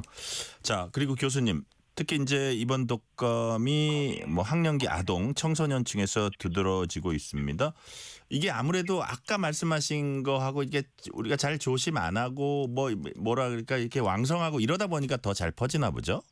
네, 지금 이제 학령기 청소년층 같은 경우는 네. 아까 잠시 말씀드린 것처럼 이론적으로 볼 때 코로나 시기에 네. 인플루엔자 바이러스, 독감 바이러스 노출된 적도 없어서 자연 면역이 생길 기회가 없었거든요. 네. 즉 예방 접종을 그때 했더라도 실질적으로 바이러스를 노출한 적이 없어서 네. 노출된 적이 없어서 면역이 없죠. 그리고 지금은 중고등학교 학생들 사실 뭐 학원도 그렇고 또 뭐 모여서 같이 공부하는 시설, 교실, 급실, 밀집 생활을 하다 보니까 네. 실제로 마스크 착용하는 학생들이 그렇게 많지는 않거든요. 그리고 이게 증상적으로 볼 때 네. 어린이들하고 청소년들이 호흡이 빠르고 하기 때문에 바이러스 전파량이 실질적으로 성인보다 더 많습니다. 아이들이 바이러스 배출량이 더 많거든요. 예, 예. 그리고 안타깝게도 저도 어렸을 때 그랬을 것 같은데 손 씻기라든지 기침이나 이런 거 아주 기초적인 건데 생활 학생한테 습관이네요, 가르치기 결국은. 어렵죠. 네. 그렇습니다. 그래서 그렇기 때문에 더 많이 이게 전파되는 것으로 판단되고 그것들이 집으로 연결되면서 집에 있는 부모님, 네. 조부모님들이 연결되면서 현재 상황으로 나타나는 것 같습니다. 네, 독감 관련해서는 마지막 질문 하나 더 드릴게요. 독감 유행 언제까지 이어질 걸로 전망을 하시는지 플러스 우리가 아까 예방주사 이게 제일 중요하다 하셨는데 아울러서 또 각자 걸리지 않기 위해서 어떤 점을 좀 조심하면 좋을까요? 네, 지금 벌써 이제 독감 유행주의보가 나와 있고 예. 아마도 이 성탄 전후 1월 초까지 네. 환자 수가 아주 피크라고 하죠. 가장 많은 걸로 생각됩니다. 네. 그런데 거기서 끝나는 것이 아니라 아까 말씀드렸던 인플루엔자 B형의 빅토리아형이 네. 아마도 이 남반구, 뭐 호주라든지 남아프리카 공화국, 브라질에서 그렇게 이미 우리는 올 5월, 6월, 7월에 유행을 그렇게 했거든요. 예, 그래서 예. 우리도 그렇게 될 것으로 보기 때문에 네, 지금 현재는 예방접종을 하시는 게 가장 중요하고요. 특히 65세 이상, 임신부, 임산부, 만성질환자, 영유아, 의료 돌봄 봉사자는 지금도 늦지 않으니까 예방접종하는 것이 중요합니다. 네. 그리고 가장 중요한 게 38도 이상의 발열이 나고 아프다. 그러면 참고 가야지가 아니라 병원에 방문하시고 최소 24시간 열이 내릴 때까지는 집에서 쉬셨으면 좋겠습니다. 그래요.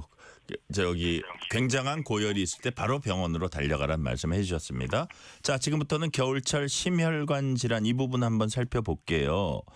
교수님, 겨울철에 유독 심혈관 질환 발생이 좀 많아지는 이유는 무엇인지 또 겨울에 특히 많아진 심혈관 질환도 여러 가지가 있는데 어떤 것들이 있습니까? 네, 우선 우리가 날씨가 추워지게 되면 우리 몸이 움츠리는 것처럼 네. 실질적으로 우리 몸은 열 손실을 줄이기 위해서 말초 피골관이 수축을 합니다. 네. 그 과정에서 혈압이 오르고 심장은 더 심차게 펌프질을 해야 되는데요. 네. 이런 것들이 고혈압이나 동맥경화 있는 분들에게는 부담이 됐어요. 교감신경은 올라가서 체온을 올리려고 하고 또 혈전은 많이 생겨서 피떡이죠. 네. 그러다 보니 실질적으로 고혈압이나 당뇨, 이상지질 혈증 등을 갖고 있었던 분한테는 부담이 됩니다. 네. 이런 심혈관 질환에는 일반적으로 협심증 그리고 심근경색과 같은 그런 질환이 있습니다. 그래요. 교수님, 그러니까 평소 때 약간 그런 식의 뭐 진단이랄까 이렇게 그 치료를 받은 분들은 더 조심해야 할 텐데 뭐 고령자나 이렇게. 근데 평소에 자기 건강 큰 이상 없다고 생각하는 분들도 겨울철에 이게 심혈관 질환 관련해서 조심한다면 어떤 부분을 좀 조심해야 될까요? 우선은 제가 저희 아버님께 이 말씀을 꼭 이렇게 드려요. 네네. 아버님이 예전에는 아침에 일찍 약수터에 가서 예.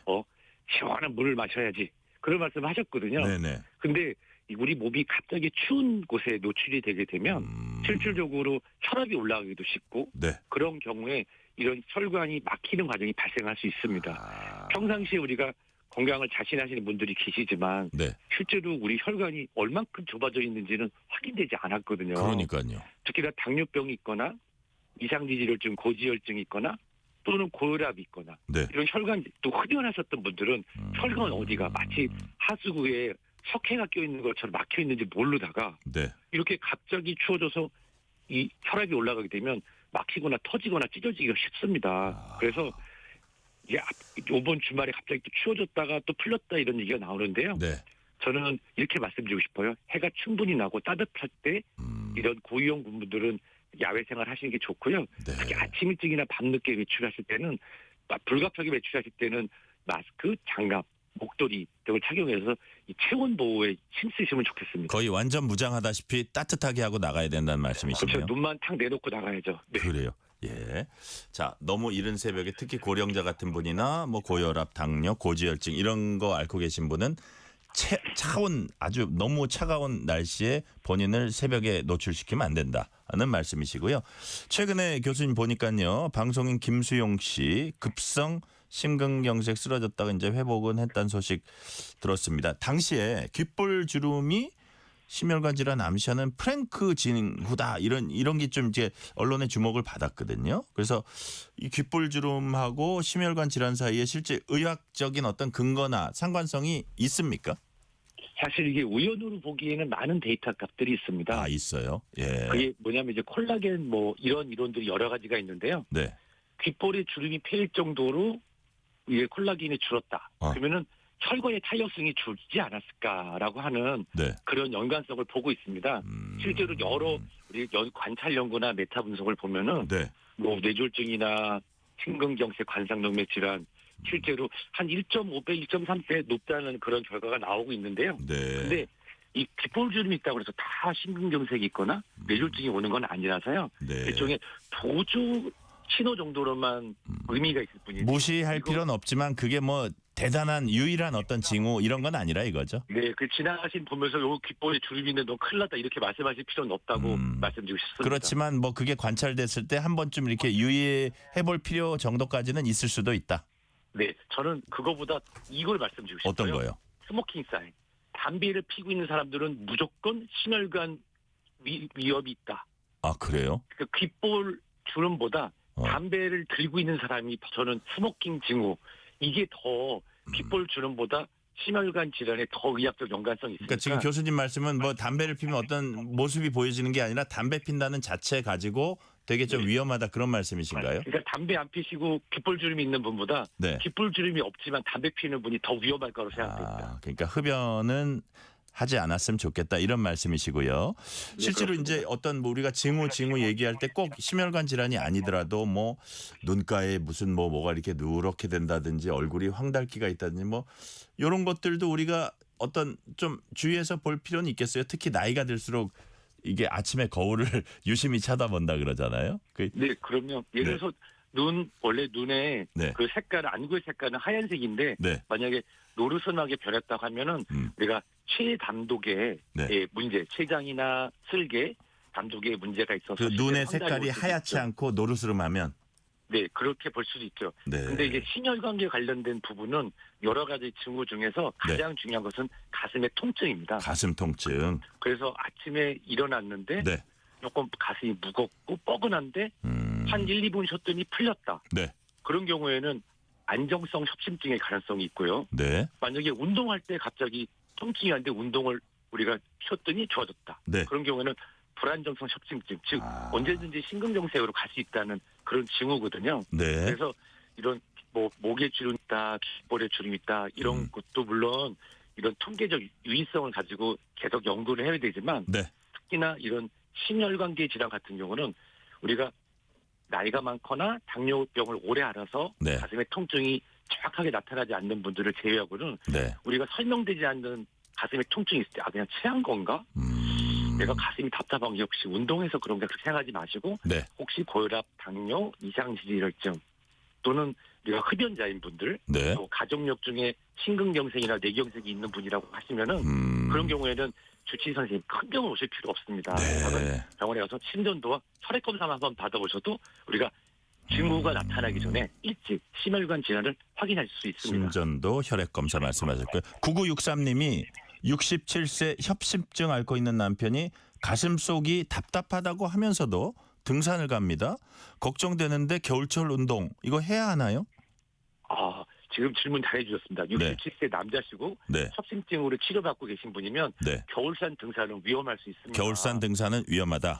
위험합니다. 네. 기온차로 인해서 혈전이 생기기도 쉽고 또 게다가 혹시 산에서 네. 이 협심증이 진행돼서 심근경색으로 진행이 되는 경우 네. 우리나라의 이런 응급의료 이상 체계가 잘 돼 있지만 산인 경우에는 뭐 접근이 어려울 수도 있기 때문에 네네. 겨울철에는 가볍게 동네에서 사모님하고 손잡고 걷는 걸 추천드리고 싶습니다. 그래요.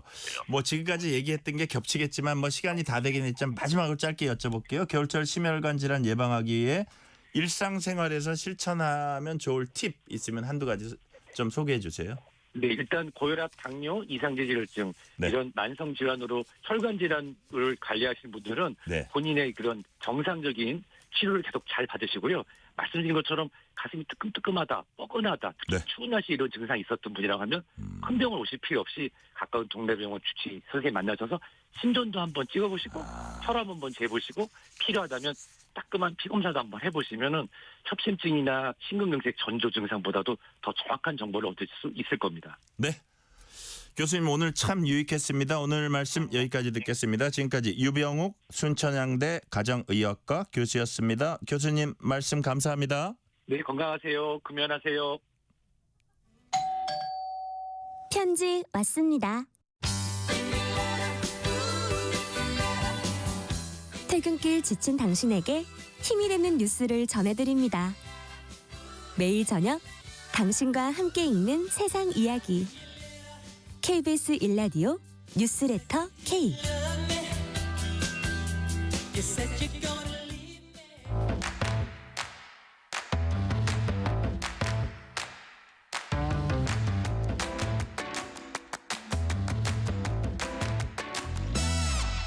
오늘 가장 뜨거운 뉴스, 화제 소식 쏙쏙 골라서 전해드립니다.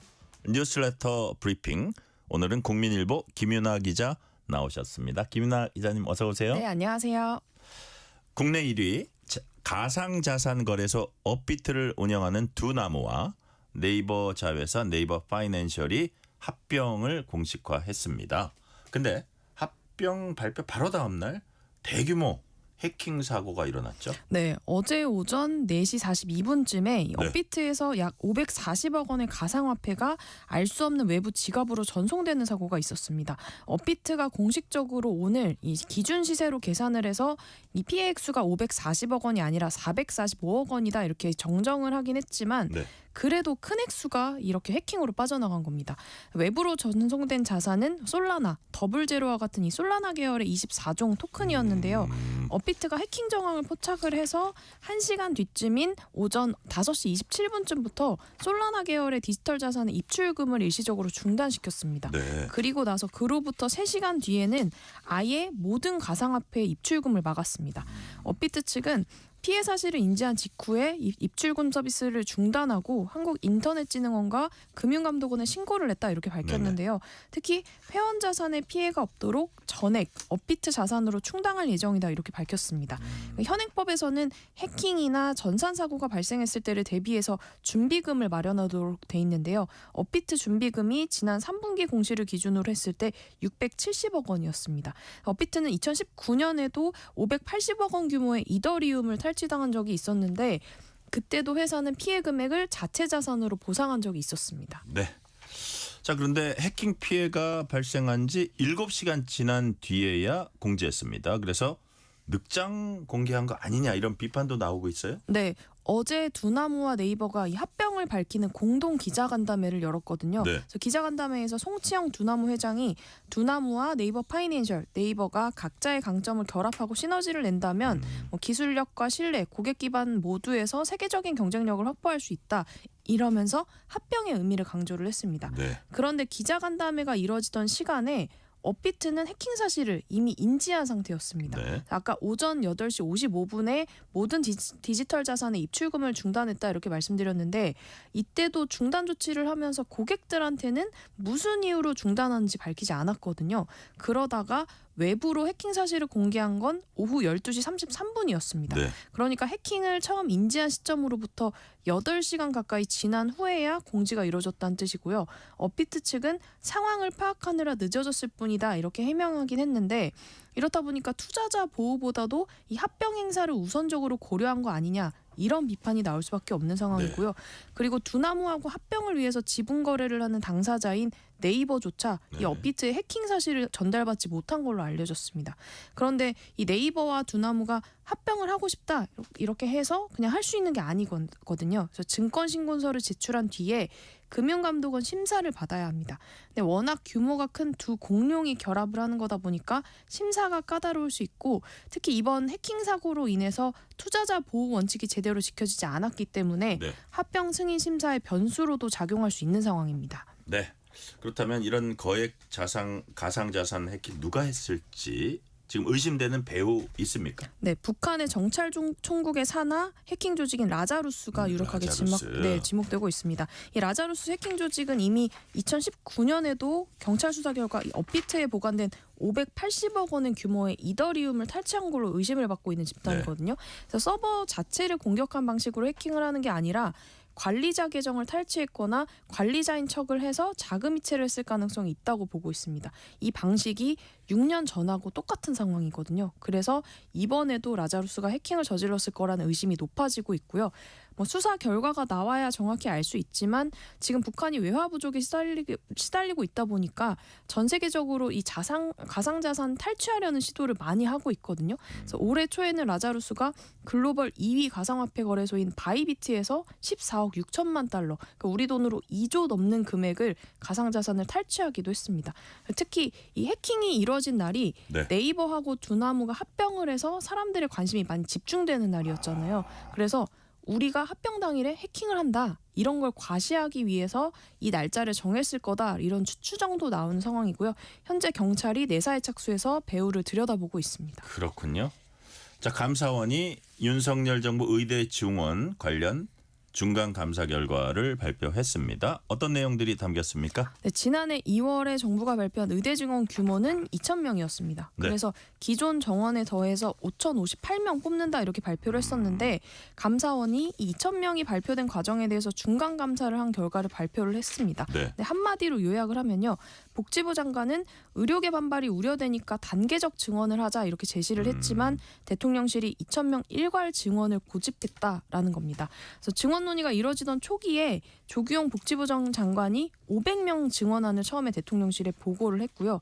그런데 윤 전 대통령이 이 1,000명 이상은 늘려야 한다 이런 취지로 말을 했다고 하고 그러다 발표하기 2달 전에는 그렇다면 우선 900명만 증원을 하자 이렇게 건의를 했는데 이것도 대통령을 설득시키지 못했습니다. 그래서 윤 전 대통령은 1,000명 이상은 늘려야 한다 이런 취지로 말했다고 감사원이 밝혔습니다. 그래서 의료계가 몇 명을 증원을 하든 반발은 있을 것이기 때문에 일괄 증원을 하려고 했다는 게 감사 보고서에 적혀 있었고요. 그래서 복지부가 다시 연 1,700명 증원한 뒤에 의대 신설을 하고 나서 연 2,000명을 증원하는 안을 가져갔고 여기에 대해서 이관섭 당시 비서실장이 2,000명을 일괄 증원하는 게 낫겠다라고 해서 이렇게 계획이 발표됐다는 겁니다. 네. 자, 아무래도 부족한 의사 수를 근거로 해서 이제 증원 규모를 그 당시에 내놨을 겁니다. 근데 부족한 의사 수 자체가 어떤 논리적 근거가 부족하다 이렇게 감사원이 봤죠? 네, 그러니까 복지부는 한국보건사회연구원, 한국개발연구원, 서울대 보고서를 참고를 해서 이걸 종합적으로 고려할 때 지금 당장 5,000명이 부족하고 2035년이 되면 의사 수가 10,000명이 부족해서 총 15,000명이 부족하다고 봤습니다.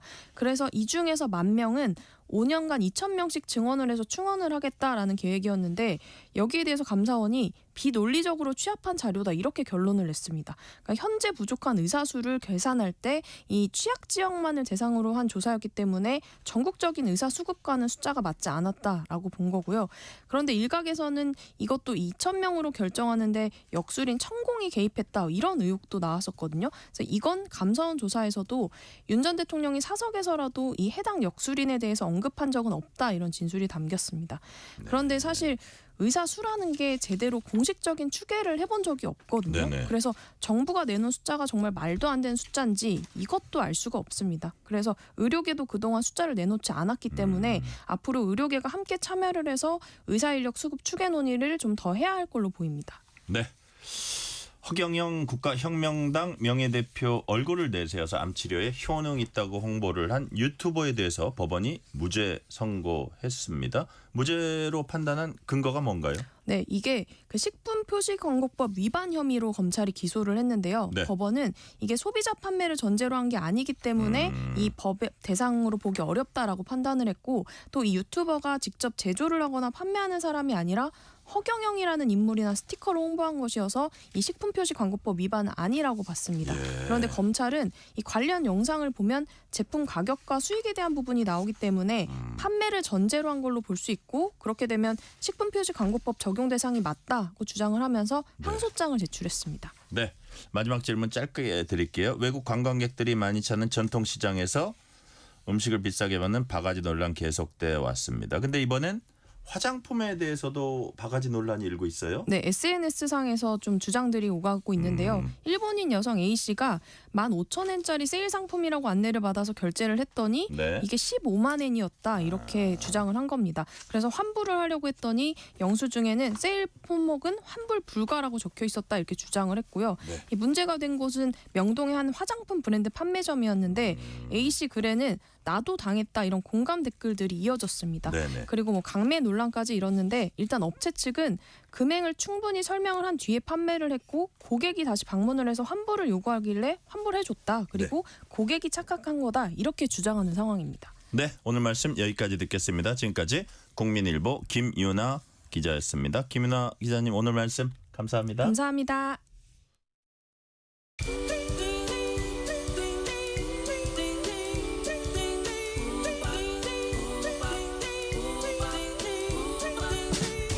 오늘 하루 뉴스를 정리해주는 다정한 편지 한 통. KBS 일라디오 뉴스레터 K.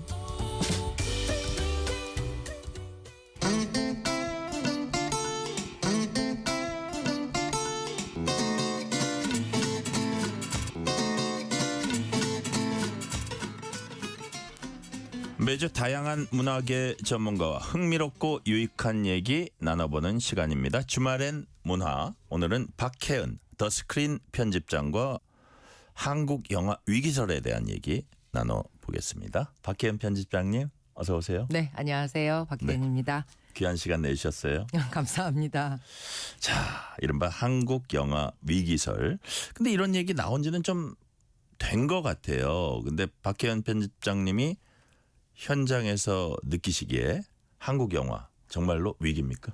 네, 위기는 맞는 것 같습니다. 그래요. 예. 예. 근데 뭐 지금 말씀하신 것처럼 뭐 90년대 후반부터 시작해서 한 번씩은 한국 영화 위기다, 네. 한국 영화 빙하기가 찾아왔다 이런 이야기들이 뭐 10년 주기로 한 번씩 늘 언제나 됐었던 것 같기는 해요. 그러니까요. 예, 그런데 수요와 공급면 양면에서 봤을 때 역대 최근에 봤을 때 가장 체감상 영화를 보시는 분들도 영화를 만드시는 분들도 위기다라는 걸 가장 체감하시는 시기가 요즘이 아닌가 싶습니다. 그래요. 네. 자, 그렇다면 이게 위기 상황이라면 우리 박 편집장님이 보시기에 네. 어디서부터 뭐가 좀 잘못된 겁니까? 일단 그 수요와 공급 면에서 먼저 말씀을 네네. 드리자면 최근에 관객 수가요. 네. 작년 대비로 계산해도 한 17% 정도가 떨어졌고요. 극장에서 관객들이 만나볼 수 있는 한국 영화 중에 약 30억 원 이상의 소위 대중적인 상업 영화 편수를 따져봐도 올해 전체 12월까지 다 포함해도 약 40여 편에 불과한 수준이에요. 네네. 한 해에 한국 영화가 100편 이상 쏟아져 나왔던 게 코로나 팬데믹 바로 직전 상황이거든요. 네네. 비교하시면은 뭐 반의 반 정도라고 체감하시는 것 같아요. 관객들도 영화 만드시는 분들도. 네, 말씀 주신 것처럼 어디서부터 뭐가 잘못된 거냐? 뭐 정말 긴 이야기를 할 수밖에 없지만 좀 간단하게 말씀을 드리면 단순히 코로나 팬데믹으로 모든 상황의 이유를 넘길 수는 없다라는 생각이 들어요. 네. 밖에 문제가 다 있는 것 같습니다.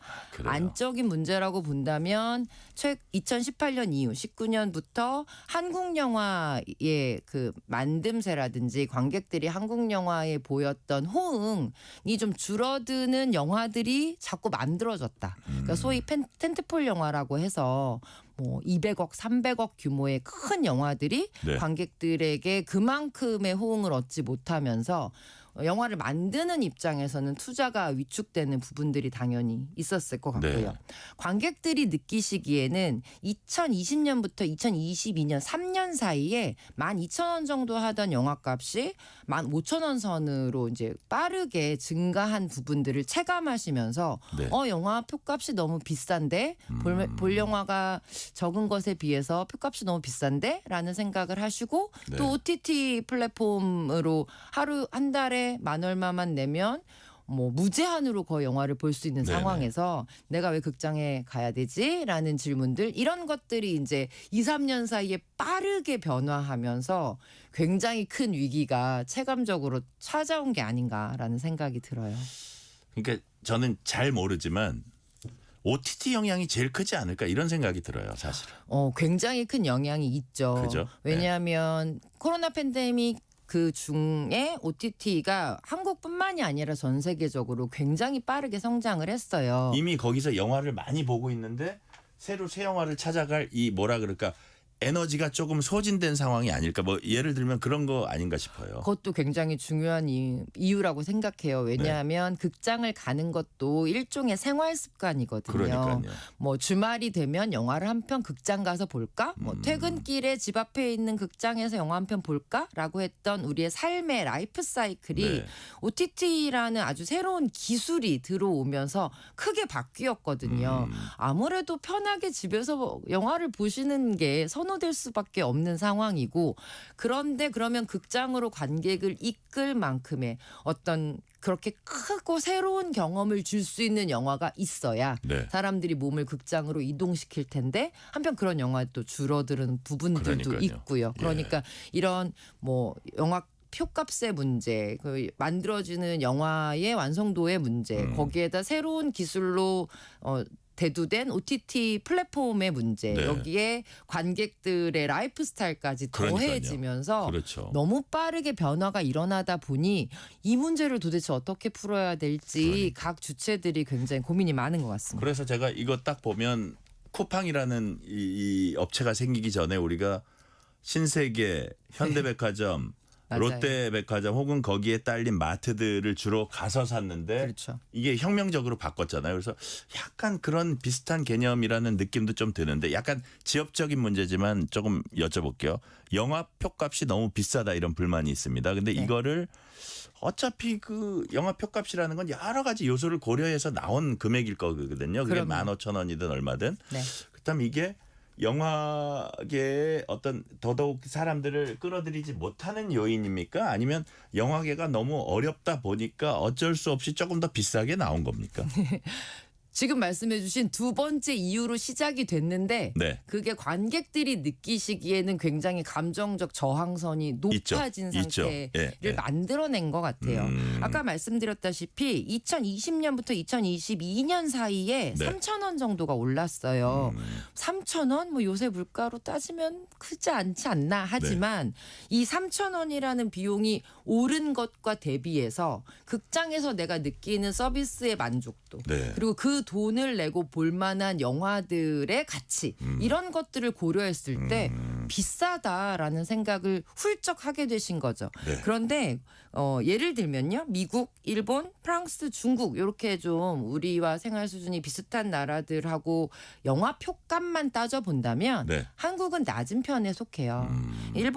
일본이 그나마 저희랑 가장 비슷한 19,000원 선이고 네네. 뭐 미국이나 프랑스는 2만 원대가 훌쩍 넘고요. 중국은 저희보다 훨씬 싼 가격으로 이제 보는데 그건 아무래도 이제 대중적인 소비재에 대한 가격 차이가 좀 있기 예, 때문인 예. 것 같고요. 네. 그러면 한국 영화값 안 비싼데 왜 자꾸 비싸다고 해요? 라고 말씀하실 수도 있지만 그건 돈을 내는 소비자들의 체감에 대한 문제이거든요. 네. 게다가 극장에 가서 영화를 보고 나서 차 한잔 하거나 뭐 맛있는 음식 먹고 돌아오면 2명 기준으로 7, 8만 원이 훌쩍 넘어가는 비용을 사용하게 되다 보니 극장 가는 것 자체가 위축될 수 있다는 거죠. 네. 자, 우리가 한국 영화 전성기 하면 2000년대 초반 많이 얘기합니다. 박찬욱, 봉준호 감독 등등 이제 대표작도 그때 나왔는데 네. 그때 이제 거의 20여 년 전과 지금 비교하면 뭐 OTT가 이렇게 확 치고 나오는 이런 구조적인 게 달랐던 거 플러스 네. 우리 편집장님이 보시기에 작품이 좀 더 매력적이고 확 땡길 만한 게 아무래도 지금 완성도가 떨어진 그런 그 평가도 하세요? 네. 사실 이거는 어떤 산업이 좀 성숙해지고 산업적인 규모가 커지면 네. 자연스럽게 생기는 현상 중에 하나예요. 그러니까 상업적인 작품들, 대중들의 입맛에 맞춘 상업 작품들에 조금 더 큰 돈이 들어가게 되고요. 네. 그렇다 보니 좋은 의미로는 뭐 기술이나 뭐 유명한 배우들이 막 많이 나오는 큰 영화들이 만들어진다는 장점도 있지만 네. 한편으로는 좀 실험 정신이나 도전 정신이 부족한 매끈한 완성도의 영화들이 많이 나오면 좀 네. 전형적으로 느끼실 수밖에 없거든요. 2000년대 초반 같은 경우 지금 말씀해 주신 것처럼 뭐 박찬욱 감독님이나 봉준호 감독님 이런 감독님들이 젊은 시절 새로운 아이디어로 지금까지 한국에서 본 적이 없는 새로운 영화들을 좀 저비용으로 만들었어요. 네. 그런 것들이 어떻게 보면 영화 산업계 전체에 활력을 줬고 지금까지 극장에 안 왔던 관객들을 극장으로 불러들이면서 조금씩 산업이 성숙해지고 성장하게 된 계기를 만들었거든요. 네. 구조상으로 보면 조금 R&D 기간이었다라는 생각이 들기도 하는데 문화 콘텐츠 산업은 이 R&D라는 부분이 충족되지 않으면 성장하거나 발전할 수 있는 산업이 아니라고 생각해요. 네네. 그러니까 이 영화는 반드시 관객들이 500만, 700만, 800만이 들 거다라고 예상하고 만드는 영화들만큼이나 굉장히 새롭고 실험적인 도전을 조금 더 적은 비용으로 새롭게 보여주는 이런 실험들이 계속되지 않으면 저는 전체적인 산업이 붕괴할 수밖에 없다라고 그래요. 생각합니다. 붕괴라는 말씀까지 하셨는데 예를 들어서 기업 입장에서는 어떤 수익이 담보되지 않으면 그거를 매번 그냥 쏟아부을 수는 없잖아요. 네. 그래서 지금 예를 들어서 뭐 우리 프랜차이즈 3사도 있는데 그런 데가 직접 투자를 합니까? 예, 투자를 하죠. 네. 사실은 코로나 팬데믹 기간에 소위 극장에 걸려야 되는지 제대로 걸리지 못해서 관객 비용으로 회수되지 않는 비용이 추산하면 2천억 원 정도가 돼요. 아, 그래요? 2천억 원이 공중에서 날아간 거예요. 투자자들 입장에서 좀 잡을 수 없어. 그러니까요. 예. 투자자들 아깝네. 입장에서 보면 네. 굉장히 큰 돈이 사라져 버린 거라 투자 심리가 위축될 수밖에 없는 상황이죠. 네. 근데 그럼에도 불구하고 모든 산업에서 반드시 일정 정도의 R&D 비용이 있듯이 네. 이런 투자는 전 지속적으로 장기적인 산업의 발전 방향에 반드시 필요하다. 네. 그럼 그것이 개별 산업 투자자들이 할 수 없다면 좀 정부 차원에서 국가 지원의 차원에서라도 좀 고려될 수 있어야 되지 않나라는 네. 생각도 듭니다. 지금 우리가 뭐 영화계 침체하면은 일단은 OTT 이쪽은 제껴두고 이제 상영관이 얼마나 흥행되냐 이걸 주로 보시는 것 같은데 네. OTT 쪽 넷플릭스 같은 데서도 자체 투자하는 영화들이 있잖아요. 있죠. 그죠? 자, 그러면 그런 것들이 이쪽에 어떤 선순환되는 그런 구조가 가능할까요? 아니면 이건 따로 노는 겁니까? 조금 분리되어 있는 것 같기는 그래요? 해요. 왜냐하면 OTT 영화들은 어쨌든 내 스트리밍 서비스 안으로 사용자를 제일 먼저 데리고 오는 것이 목표이기 때문에 네. 이것을 뭐 극장과 공유한다거나 컨텐츠를 이런 부분들이 없고 또 최근에 이제 홀드백에 대한 그러니까 네. 극장에서 상영한 뒤에 얼마 있다가 OTT 플랫폼에서 관객들을 만날 수 있느냐 네. 이제 이 부분을 가지고 굉장히 첨예한 이야기가 있어요. 홀드백. 네, 그런데 이제 극장의 독점성을 인정해주는 그래서 6개월 정도는 극장에서 먼저 상영하고 나서야 OTT에서 볼 수 있게 하자 이런 얘기도 나오고 있는데 이런 부분도 되게 이익 주체가 많은 이야기인 만큼 좀 세심하게 고려될 필요는 있다라는 생각은 듭니다. 네. 자, 최근에 뭐 또 되는 영화는 돼요. 올해 네. 박스 오피스 1위 보니까 귀멸의 칼날 네. 일본 애니메이션. 요거는 짧게 여쭤볼게요. 네. 이 흥행 포인트는 뭐였다고 봅니까? 재밌습니다. 재밌어요? 예, 굉장히 잘 만든 영화고요. 기본 팬들이 굉장히 많고 그 팬들을 극장으로 데려오기에 충분한 완성도를 가지고 있는 작품이다. 일단 이렇게 말씀드릴 수 자, 있어요. 저기 편집장님 얘기 들으니까 잘 만들면은 관객은 오는군요. 그건 무시할 수 없는, 그거는 그렇죠. 누구도 부정할 수 없는 이야기인 것 자, 같습니다. 그럼 우리 영화계가 어디서부터 어떻게 문제를 풀어가야 될까요? 영화는 잘 만들어야 하고요. 그렇죠. 그리고 극장에 오는 관객들을 조금 더 감정적으로 만족시킬 수 있는 서비스가 조금 필요하다는 생각도 들어요. 요새 극장 가면 너무 횡댕그레하다. 뭐 매점에서 팝콘 주시던 분이 이쪽으로 뛰어오셔서 그러니까요. 티켓 주시고, 이게 산업적으로 봐서는 어쩔 수밖에 없는 효율적인 경제적인 부분이지만 극장에 간다라는 우리 건 본래 나들이 갔었잖아요. 그럼요.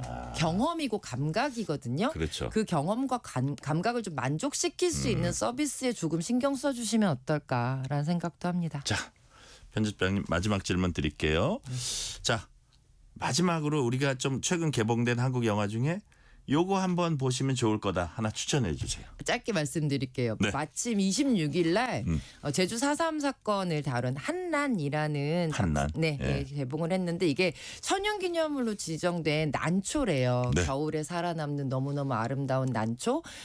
우리 역사 중에 아픈 역사지만 그 안에서 살아남기 위해서 고군분투했던 사람들의 이야기를 다루고 있는 작품이라서 겨울에 되게 따뜻하게 보실 수 있을 것 같고요. 역사적인 이야기 궁금하셨던 분들도 좋은 영화 극장에서 만나실 수 있을 것 같아요. 네, 추위 속에 난 한난 추천해 주셨습니다. 오늘 말씀은 여기까지 듣겠습니다. 지금까지 박혜은 더 스크린 편집장이었습니다.